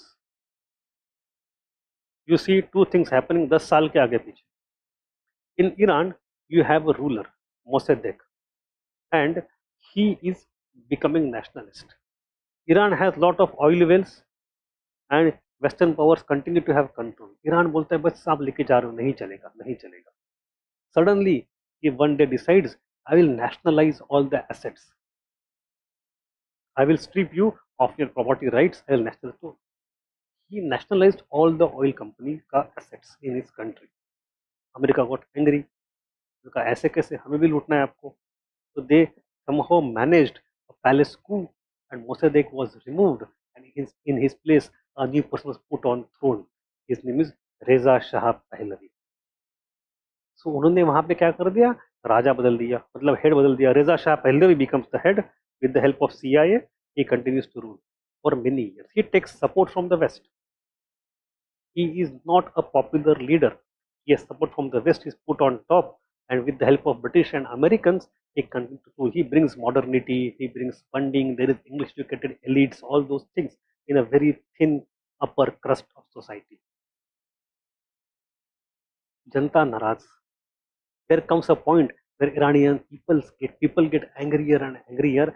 Ultimately in 79, बोलते Reza Shah को भगाओ, and there is a revolution in Iran called Iranian Revolution, in which you have this Khomeini coming up, religious revolution.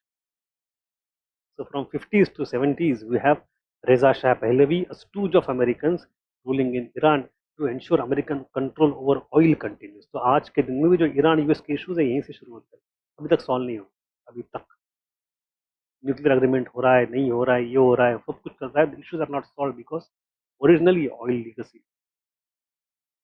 In case of Egypt, same thing happens, but for not for oil, but for the Suez Canal.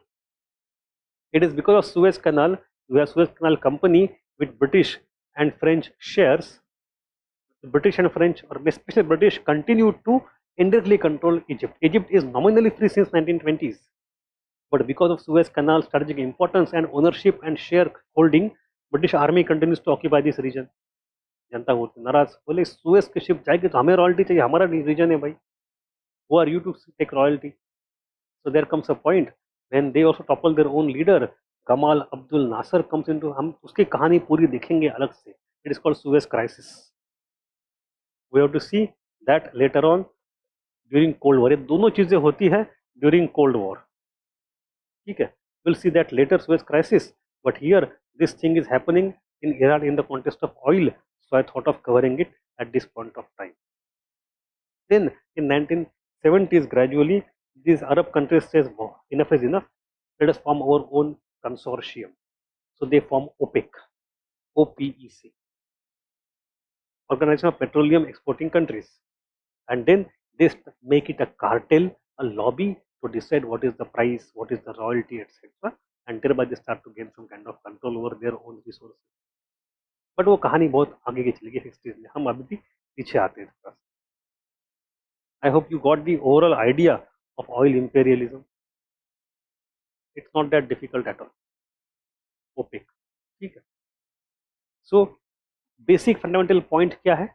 It is only this, that you have emergence of Arab nationalism, धोखेबाजी by British during world war one, Sykes Picot के through, and then mandate system created.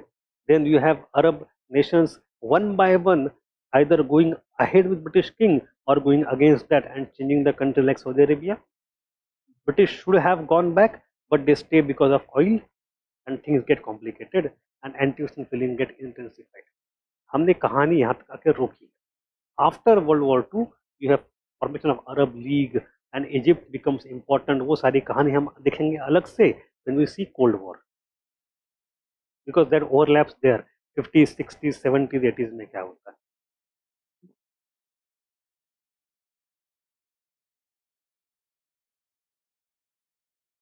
Okay, so this part is done.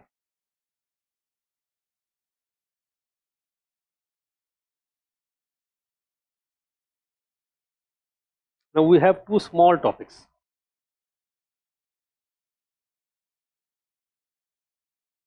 We have three small topics. One is Locarno Treaty, other is League of Nations, and third is Japanese militarism. Let us try to do the two of them today, the third one perhaps later on. Now the story will come back to Europe. Arab is over for us temporarily. हमने अरब पे pause लिया हुआ है.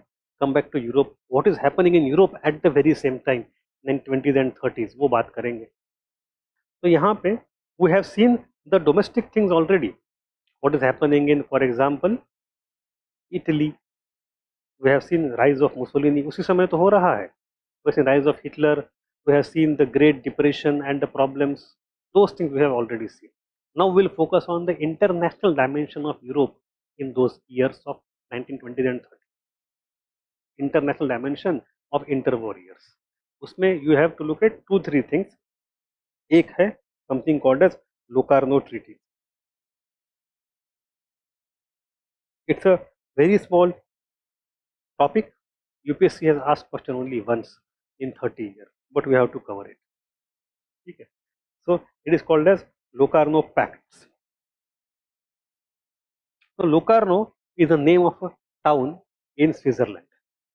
वहाँ पे सब लोग मिले थे छुट्टियां करने, जब वहाँ पे आ गए चलो पार्टी करते हैं, तो it is called Locarno treaty. Switzerland has always been a neutral venue. Like the country has never participated in any war as such, always a neutral region. But anyway, so it was the most serious initiative taken by European powers to maintain peace in Europe after the foundation of League. LO in matlab League of Nations. After the foundation of League of Nations, but it eroded the moral authority of Paris and doomed the fate of League of Nations. To understand what is happening, after World War I, in 1919, you have Paris Peace Conference. Then in 1920, a formation of League of Nations. League of Nations was supposed to continue and work as a collective mechanism to ensure peace.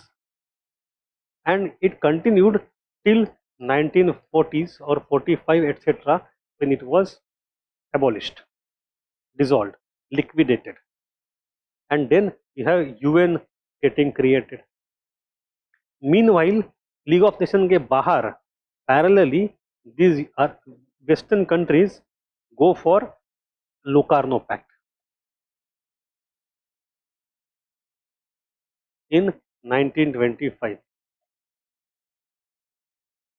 and that pact is made outside League of Nations and not inside League of Nations. उसको bypass करके कर दिया, and that became one major reason कि आपने League of Nations तो बना लिया.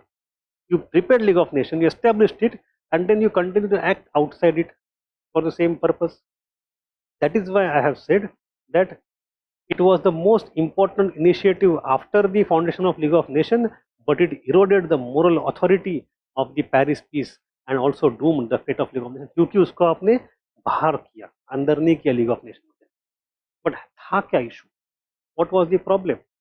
It was signed in October 1925 to remove the causes of conflict from Europe. What are the causes of conflict in Europe at the international level? They come because of the Paris Peace.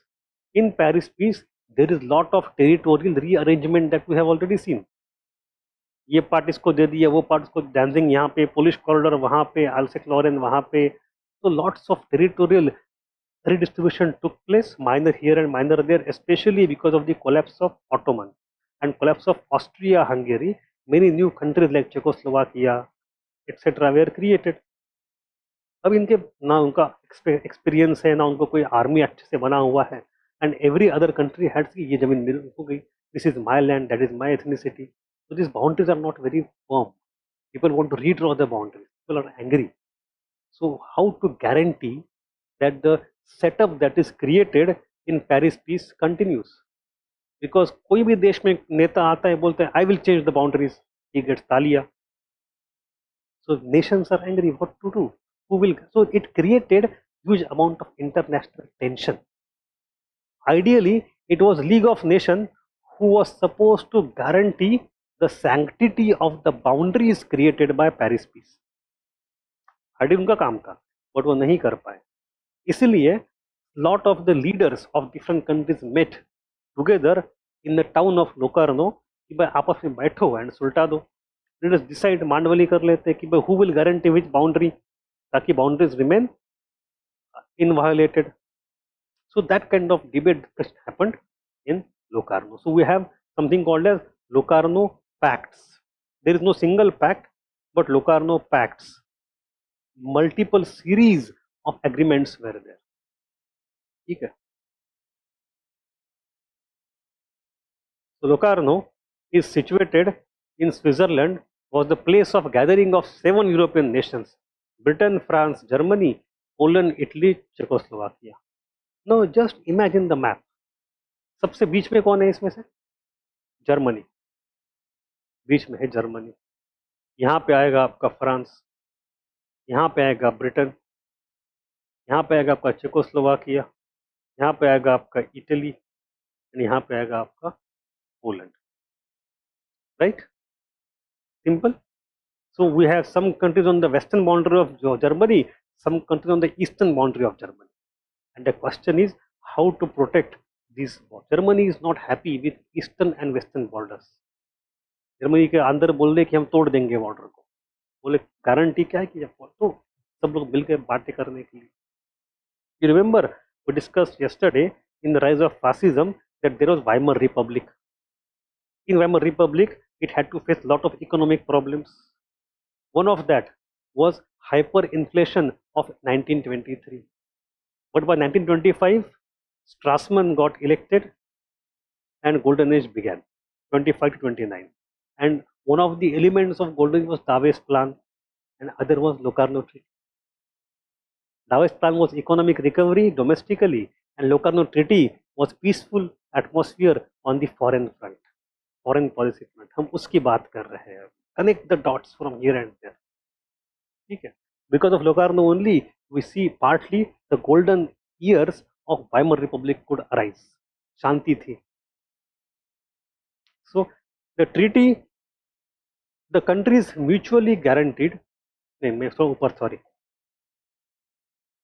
Yeah, their leaders gathered to discuss various challenges faced by Europe and to find their solutions peacefully. उसमें क्या हुआ? The countries mutually guaranteed peace in Western Europe. पहले तो waste Europe की बात करें. On the western side, जो countries साथ में आए, they signed an agreement in that German, Belgium and Franco-German frontiers were fixed. The Treaty of Versailles as inviolable.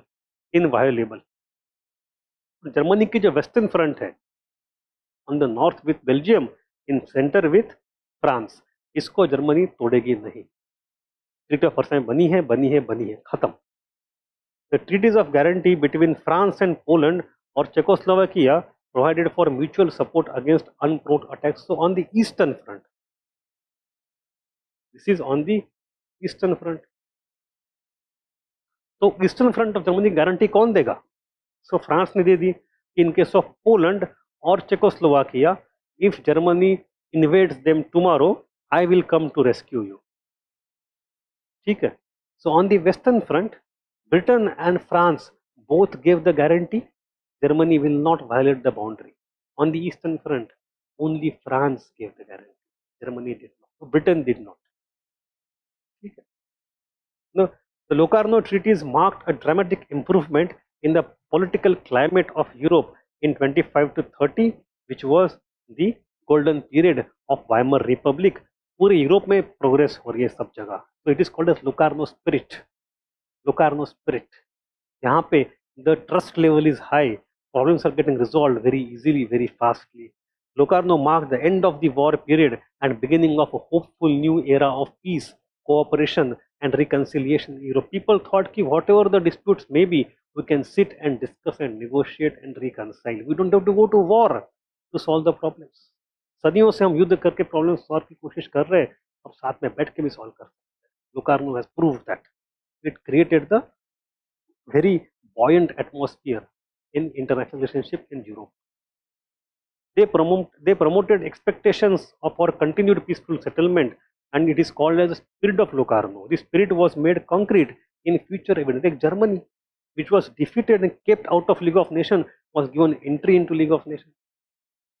You have withdrawal of Allied troops occupying Germany's Rhineland. So, जब Germany was not able to repay the debt during the crisis of hyperinflation, the Allied troops, Belgium and French had conquered Rhineland कि हम यहाँ से कोल ले लेंगे, फिर पैसे नहीं देते हम कोल ले लेंगे.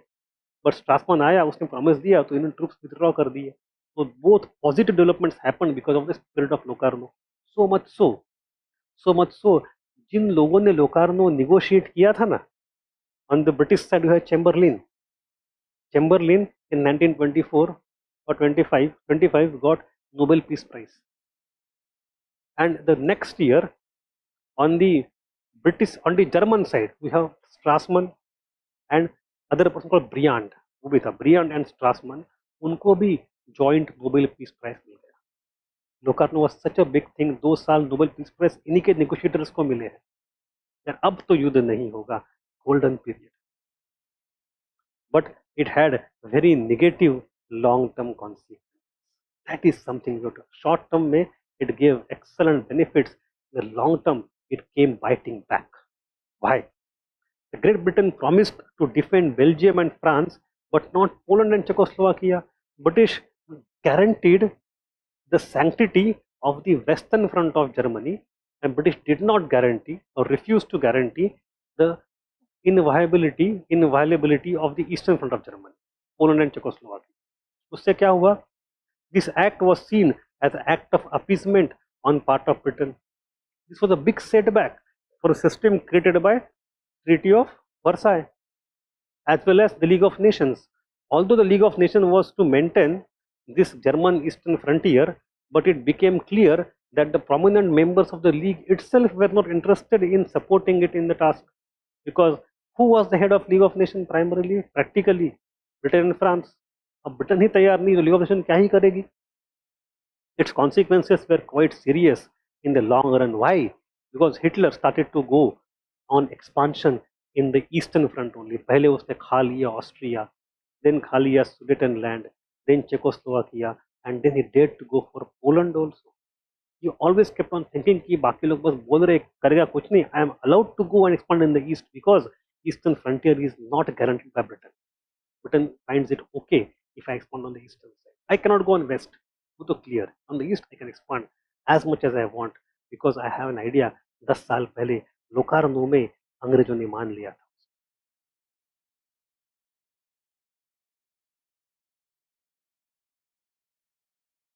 नो ये तो पेरिस पीस में थे. ये तो अलग है. In 1925 ये सब चले गए वो सब. Time has changed. In case of Britain we have Chamberlain.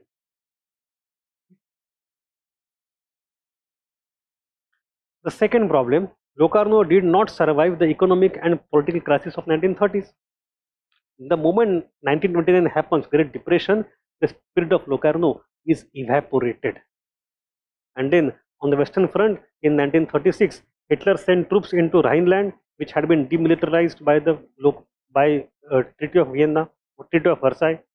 And Eastern Front, he made gradually started to capture Czechoslovakia. British did not do anything there. So somehow Locarno spirit in the long term gave misdirection to Hitler to go aggressive. It did not do anything, rather it only undermined League of Nations. उसको bypass कर दिया. ठीक है?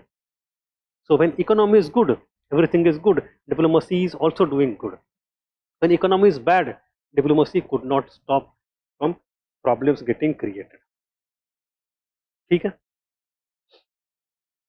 This topic is clear. बड़ा छोटा topic है, उसमें कुछ ज़्यादा है नहीं. याद हो सर? पक्का? So we have next topic. It is also a very small topic. League of Nations. We have a statement by Woodrow Wilson, which he gave in a speech to the Senate in 1917, American Senate. He says, there must be not a balance of power, but a community of power, not organized rivalries, but an organized common peace. So that is League of Nations. So we know that League of Nations was created in 1920 as a consequence of World War I at the insistence of Woodrow Wilson. It was founded by peacemakers to protect future generations from the devastation caused by conflicts. Today, which Sangathan we have? UN. UN was from 1945, but it was not the first attempt. Yes, वो second attempt था. पहले attempt में ये लोग fail हो गए, second में border में pass हो गए. The first attempt was League of Nations to stop recurrence of such world war. World War I had left a path of devastation through Europe with killing of over 8.5 million people. Economy was completely devastated. The leader of Paris Peace sensed an urgent need to develop the spirit of internationalism by establishing the League of Nations ताकि दोबारा ये आफत ना आए. Did it succeed? Did it succeed? How do we know? World War II happened. The basic thing is to avoid World War. League of Nations could not do that. It was a failure in that sense. It was based on Wilson's 14th point. Of the 14 points, the 14th point was about collective security. उसमें क्या लिखा था? Exact wording of the 14th point: a general association of nations to be formed for the purpose of affording mutual guarantees of political independence and territorial integrity to great and small states alike. Equality. आप बड़े हो छोटे हो, sovereignty and boundaries will remain inviolated. हर एक आदमी दूसरे को, हर एक देश एक दूसरे को गारंटी देगा. In one sense, it was a denial of the old concept of balance of power. It is very important. We have heard of balance of power since the beginning. The idea emerged with the beginning of the Treaty of Westphalia after 30 years war in 17th century. And what was it? If any country becomes stronger, all the weaker powers automatically have to come together, form a coalition and defeat it, so that no country is allowed to be stronger. It is inherently unstable system.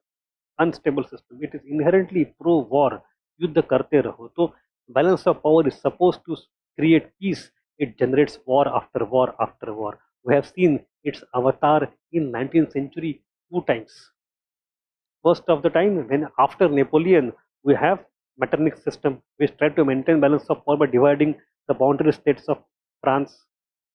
Second, we see the balance of power being maintained by Bismarck also in new form when France was weaker and Germany was stronger. Both the times it failed. Within 30, 40, 50 years, it led to one or the other major war. Especially in case of Bismarck, when the treaty system was, secret alliance system was created, it became all the more difficult to juggle. अब Wilson ने कहा, अब नहीं चाहिए balance of power, उस system को खत्म कर दो, हमें चाहिए collective security. So denial of the old concept of balance of power, which was supposed to ensure international peace, but had failed to do so, and rather created a new condition of war every single time. At the outset, the membership of League of Nations was 34, which increased to 60 by 1923. Even India was given an entry as a full member. India was the only country in entire League of Nations which was not free, still a full member. उसके पीछे कहानी है, वो अलग है, हमारे काम की है नहीं, but we were complete member of League of, only colonized country in the world. The founders of the League of Nations were desperate to avoid a repetition of the horrors of the Great War. Their main organization के aim क्या थे? Disarmament, दोबारा arm race ना हो, disarmament, preventing war through collective security, settling disputes between countries through negotiation and diplomacy, and improving overall global welfare. So चार है. Disarmament, all these four, if you see, exactly are the opposite of the causes of World War I. उनको उल्टा करने के लिए अब आई League of Nations, especially at the insistence of the US. The structure of organization, it had 3 main organs: the Assembly, which is their legislature, where every member is equal. We have Council, the Executive Council, and then we have Secretariat. And 2 more institutions were attached to it. One was PCIG, Permanent Court of International Justice, and other was ILO, International Labour Organization. Of all these things, everything has now gone and extinct. Only one organization has survived since the League of Nations, that is ILO. आज के दिन में भी ILO है. Although the League ultimately failed to prevent the outbreak of World War II, it had several positive contributions during its existence. अब क्या क्या थे पॉजिटिव वो देख लेते हैं. पहले at the very conceptual level, it was not a European organization, it was a world organization. ये बहुत बड़ी बात है, पहली बार world organization. So technically it was even capable and mandatory to intervene into world affairs. The problems or the issues which emerge outside Europe and affect Europe could also be technically potentially dealt with. इनके पास वो मौका था. ये अपने आप में ही बड़ी बात है. इट्स नॉट ओनली, इसके पहले जितने भी संगठन बने हैं 18-19 सेंचुरी में, they were only pan European. Take for example Metternich system and concert of Europe, right. वहाँ पे वो कांग्रेस में मिलते थे 1820, 1822, 1824, Troppau congress, Aix la, Chapelle et cetera मिलते थे वो, where Metternich used to sit and Zahar used to come and they used to decide what to do, which country to suppress. They had also from the time felt a problem of what is happening in Latin America. Simon Bolivar is raising the banner of revolt. Let us send army there and suppress them. Britain ने मना कर दिया, I would not participate बोल के. Britain ने कहा to America proclaim Monroe doctrine.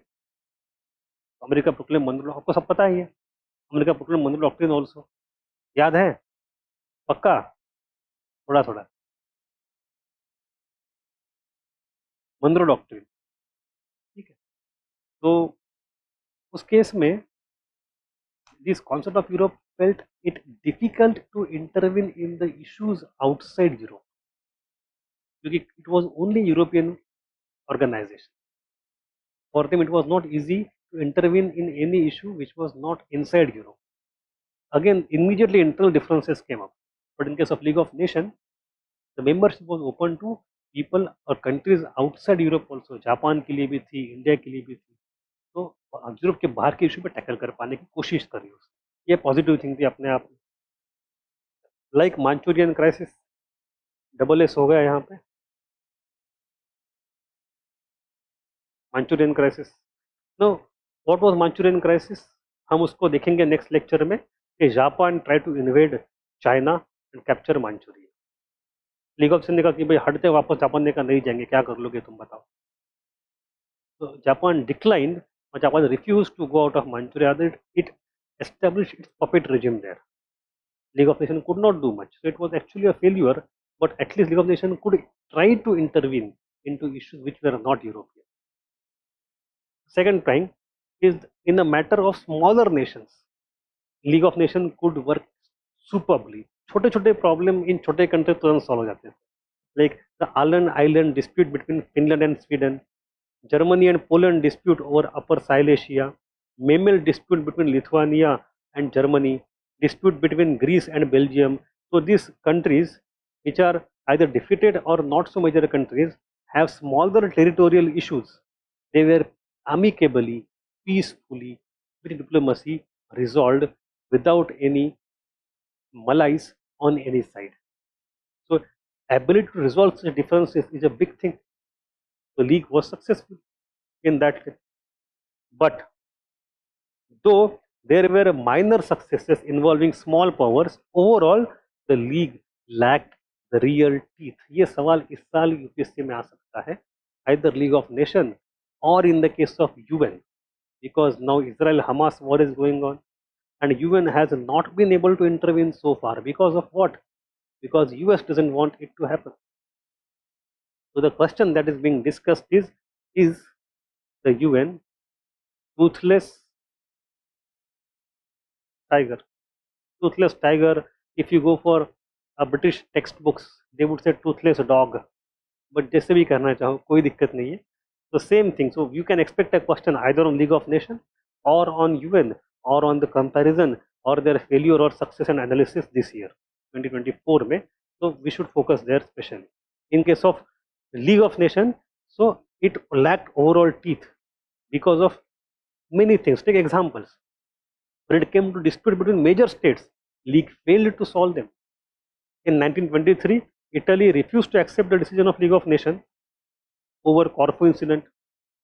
We have the Manchurian crisis where Japan did not listen to League of Nations, rather it chose to come out of League. Rather than coming out of Manchuria, it came out of League of Nations. तो league की बात नहीं सुनी उन्होंने.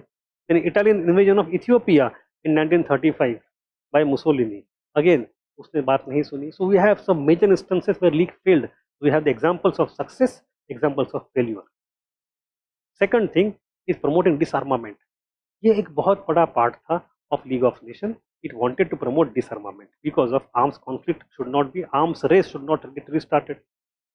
In the Paris Peace Conference in Treaty of Versailles, disarmament was legally imposed on a defeated power, that is Germany, and it was expected that all other powers in the coming time gradually morally accept disarmament. ये expectation था. Germany ने कहा हमारे पे legal, सब पे moral. ये क्या बात हुई? बट था.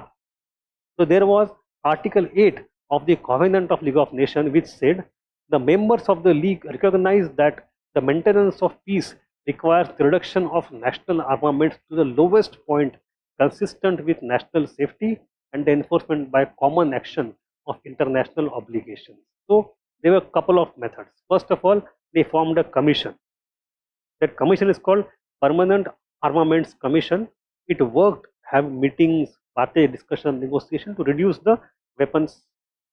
And then we have World Disarmament Conference in 30 to 34. It was attended by 61 states, including many of League of Nations states.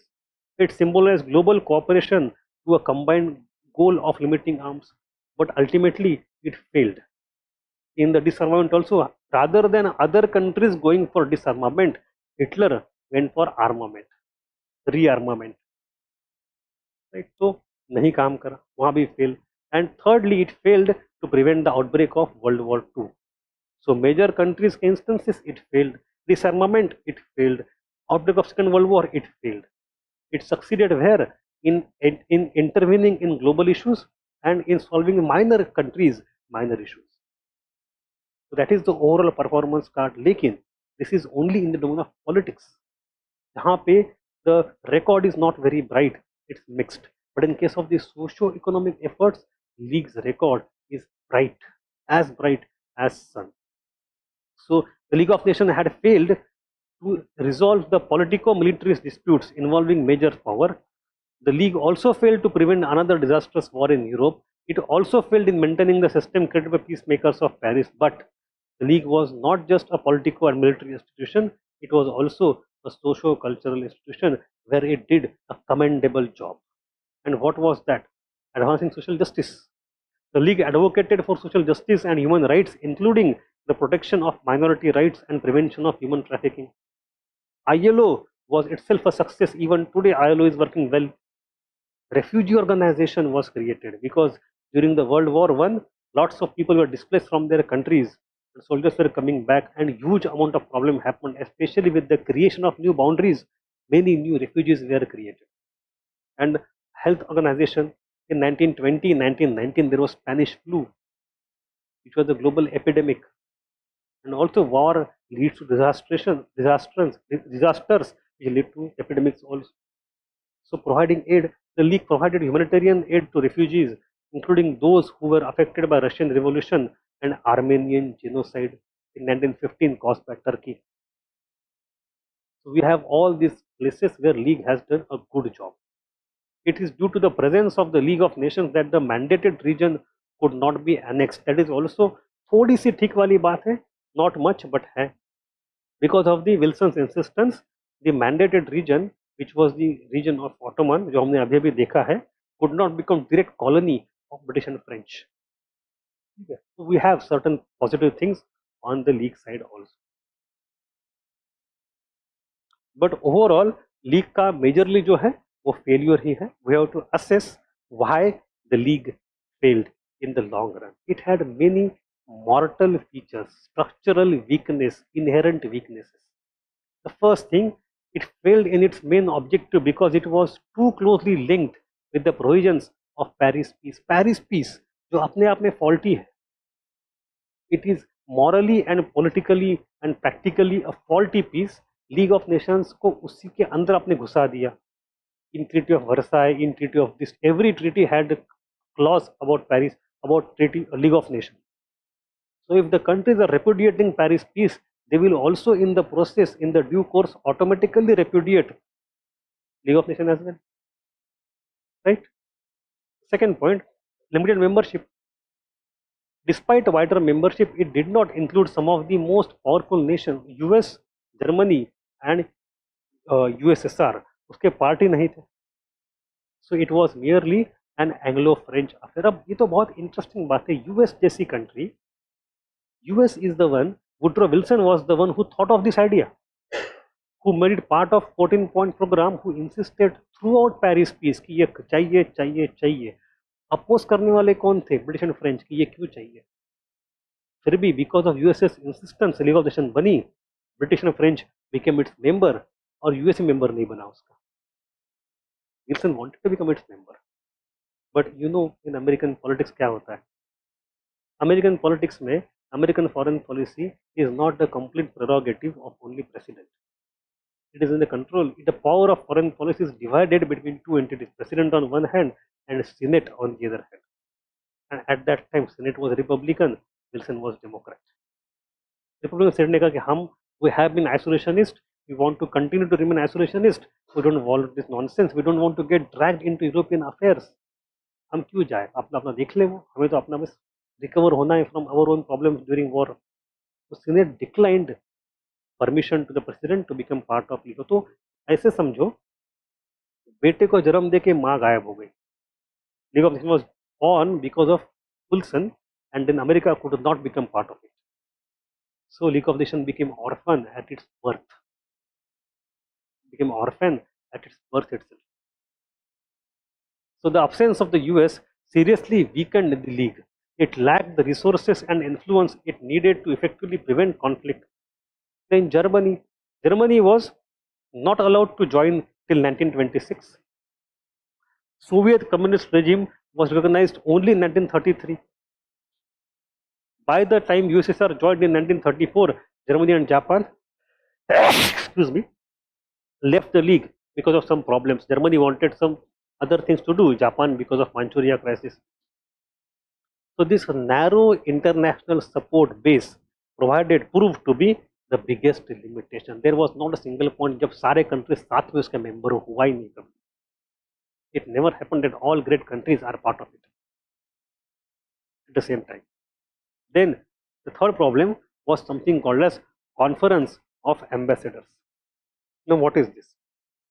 It was a conference of the ambassadors जब World War I चल रहा था, when World War I was ongoing and Russia withdrew after Russian Revolution, Bolshevik Revolution in 1917, Western powers formed a Supreme Council.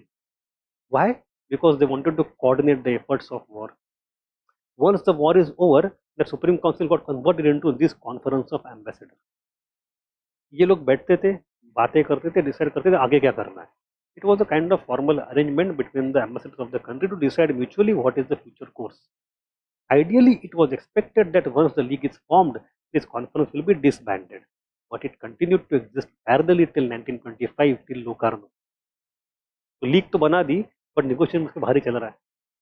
So existence of Conference of Ambassadors and then Locarno Treaty bypassed the league completely. It decreased the moral authority of league. समझ में आया? पक्का? So it was Conference of Anglo-French Ambassadors. It was to remain in function till the time league started functioning, but this conference continued to operate even after the league had started functioning. On many occasions, decisions of the league were overruled by the Conference of Ambassadors, as a result of which league lost its prestige. Then the great powers that joined, like Anglo-French, अगर आप चला रहे हो, आप तो चलाओ ठीक से.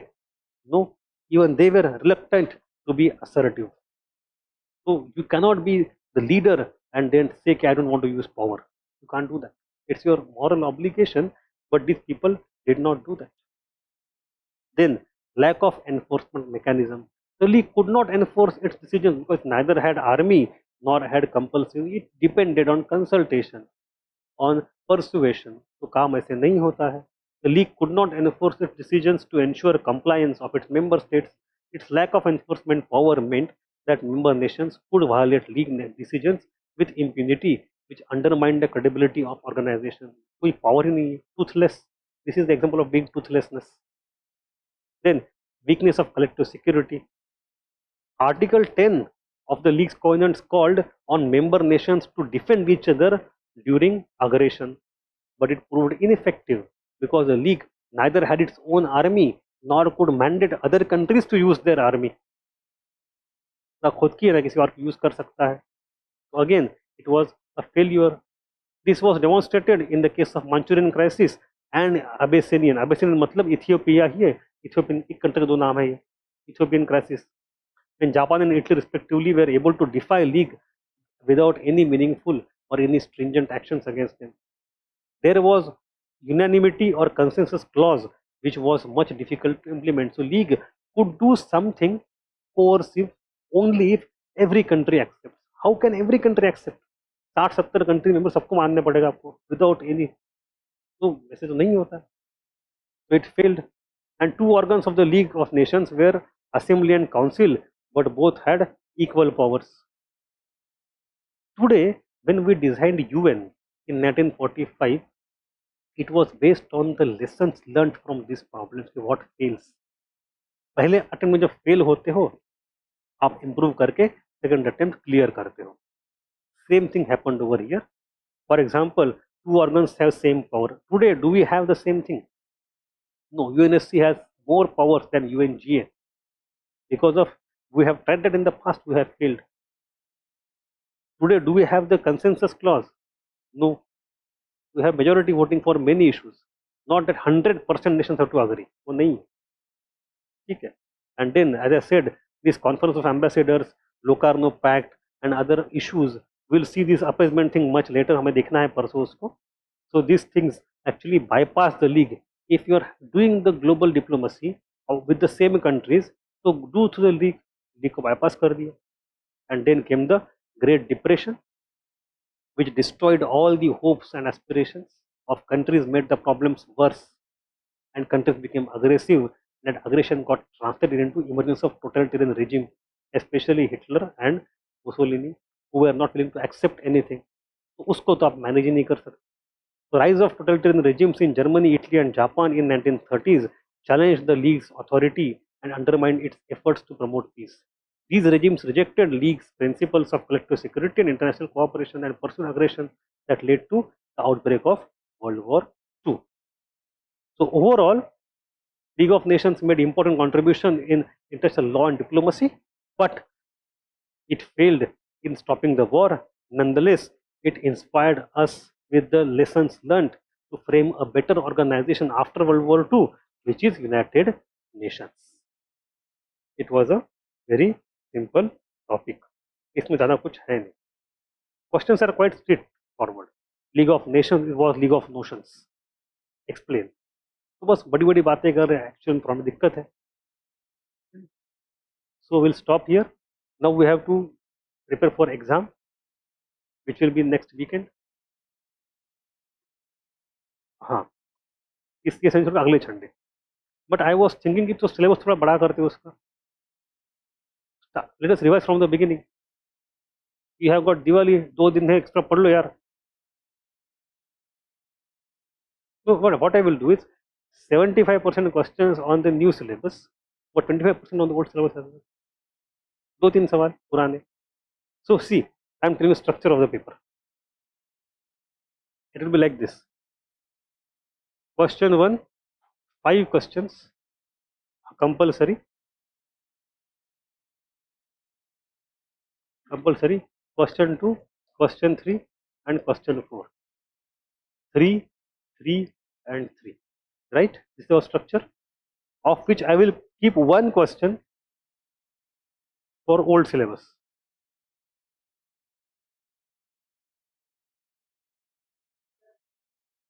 From the beginning of world history, वहाँ से. Yes. हाँ. This old syllabus is syllabus that was there for the first test. वो रहेगा.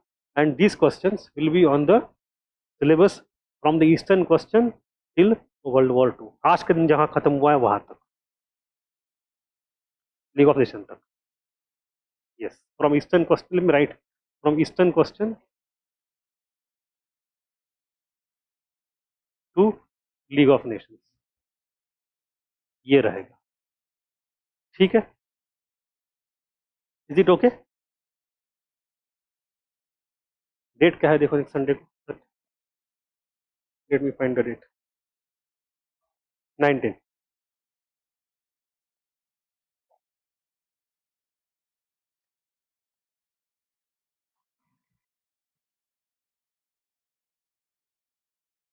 We have, as I said, 8 lectures, 7 to 8 lectures, maximum 9, but 8 में हो जाना चाहिए लेक्चर्स टू गो. हमने 40 कहा था, 41 42 तक जा सकता है, not more than that. We have to start modern India also, which will again have its own 40 lectures.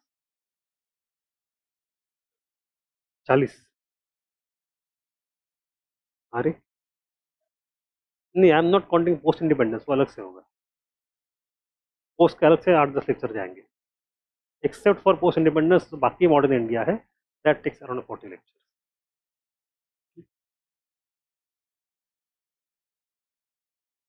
चलो, hopefully will increase the number of lecture. ठीक है, चलो then, tata. We have chat over here. Why was Austria not invited? Austria was invited, it was a member. ठीक है, I don't know, I will have to verify, but I think Austria was not a major power anyway. See, after the end of Habsburg Empire, it was a very small entity, and everybody was worrying why it is not part of Germany. Germany का party बन जाए. But there was a special clause, as I said, inserted into Treaty of Versailles and other Treaty of Saint Germain, जहाँ पे Austria was disbarred from being the member of Germany और part of Germany. Hitler उसको DeFi करके दोनों को combine करता भी है, वो अलग बात है.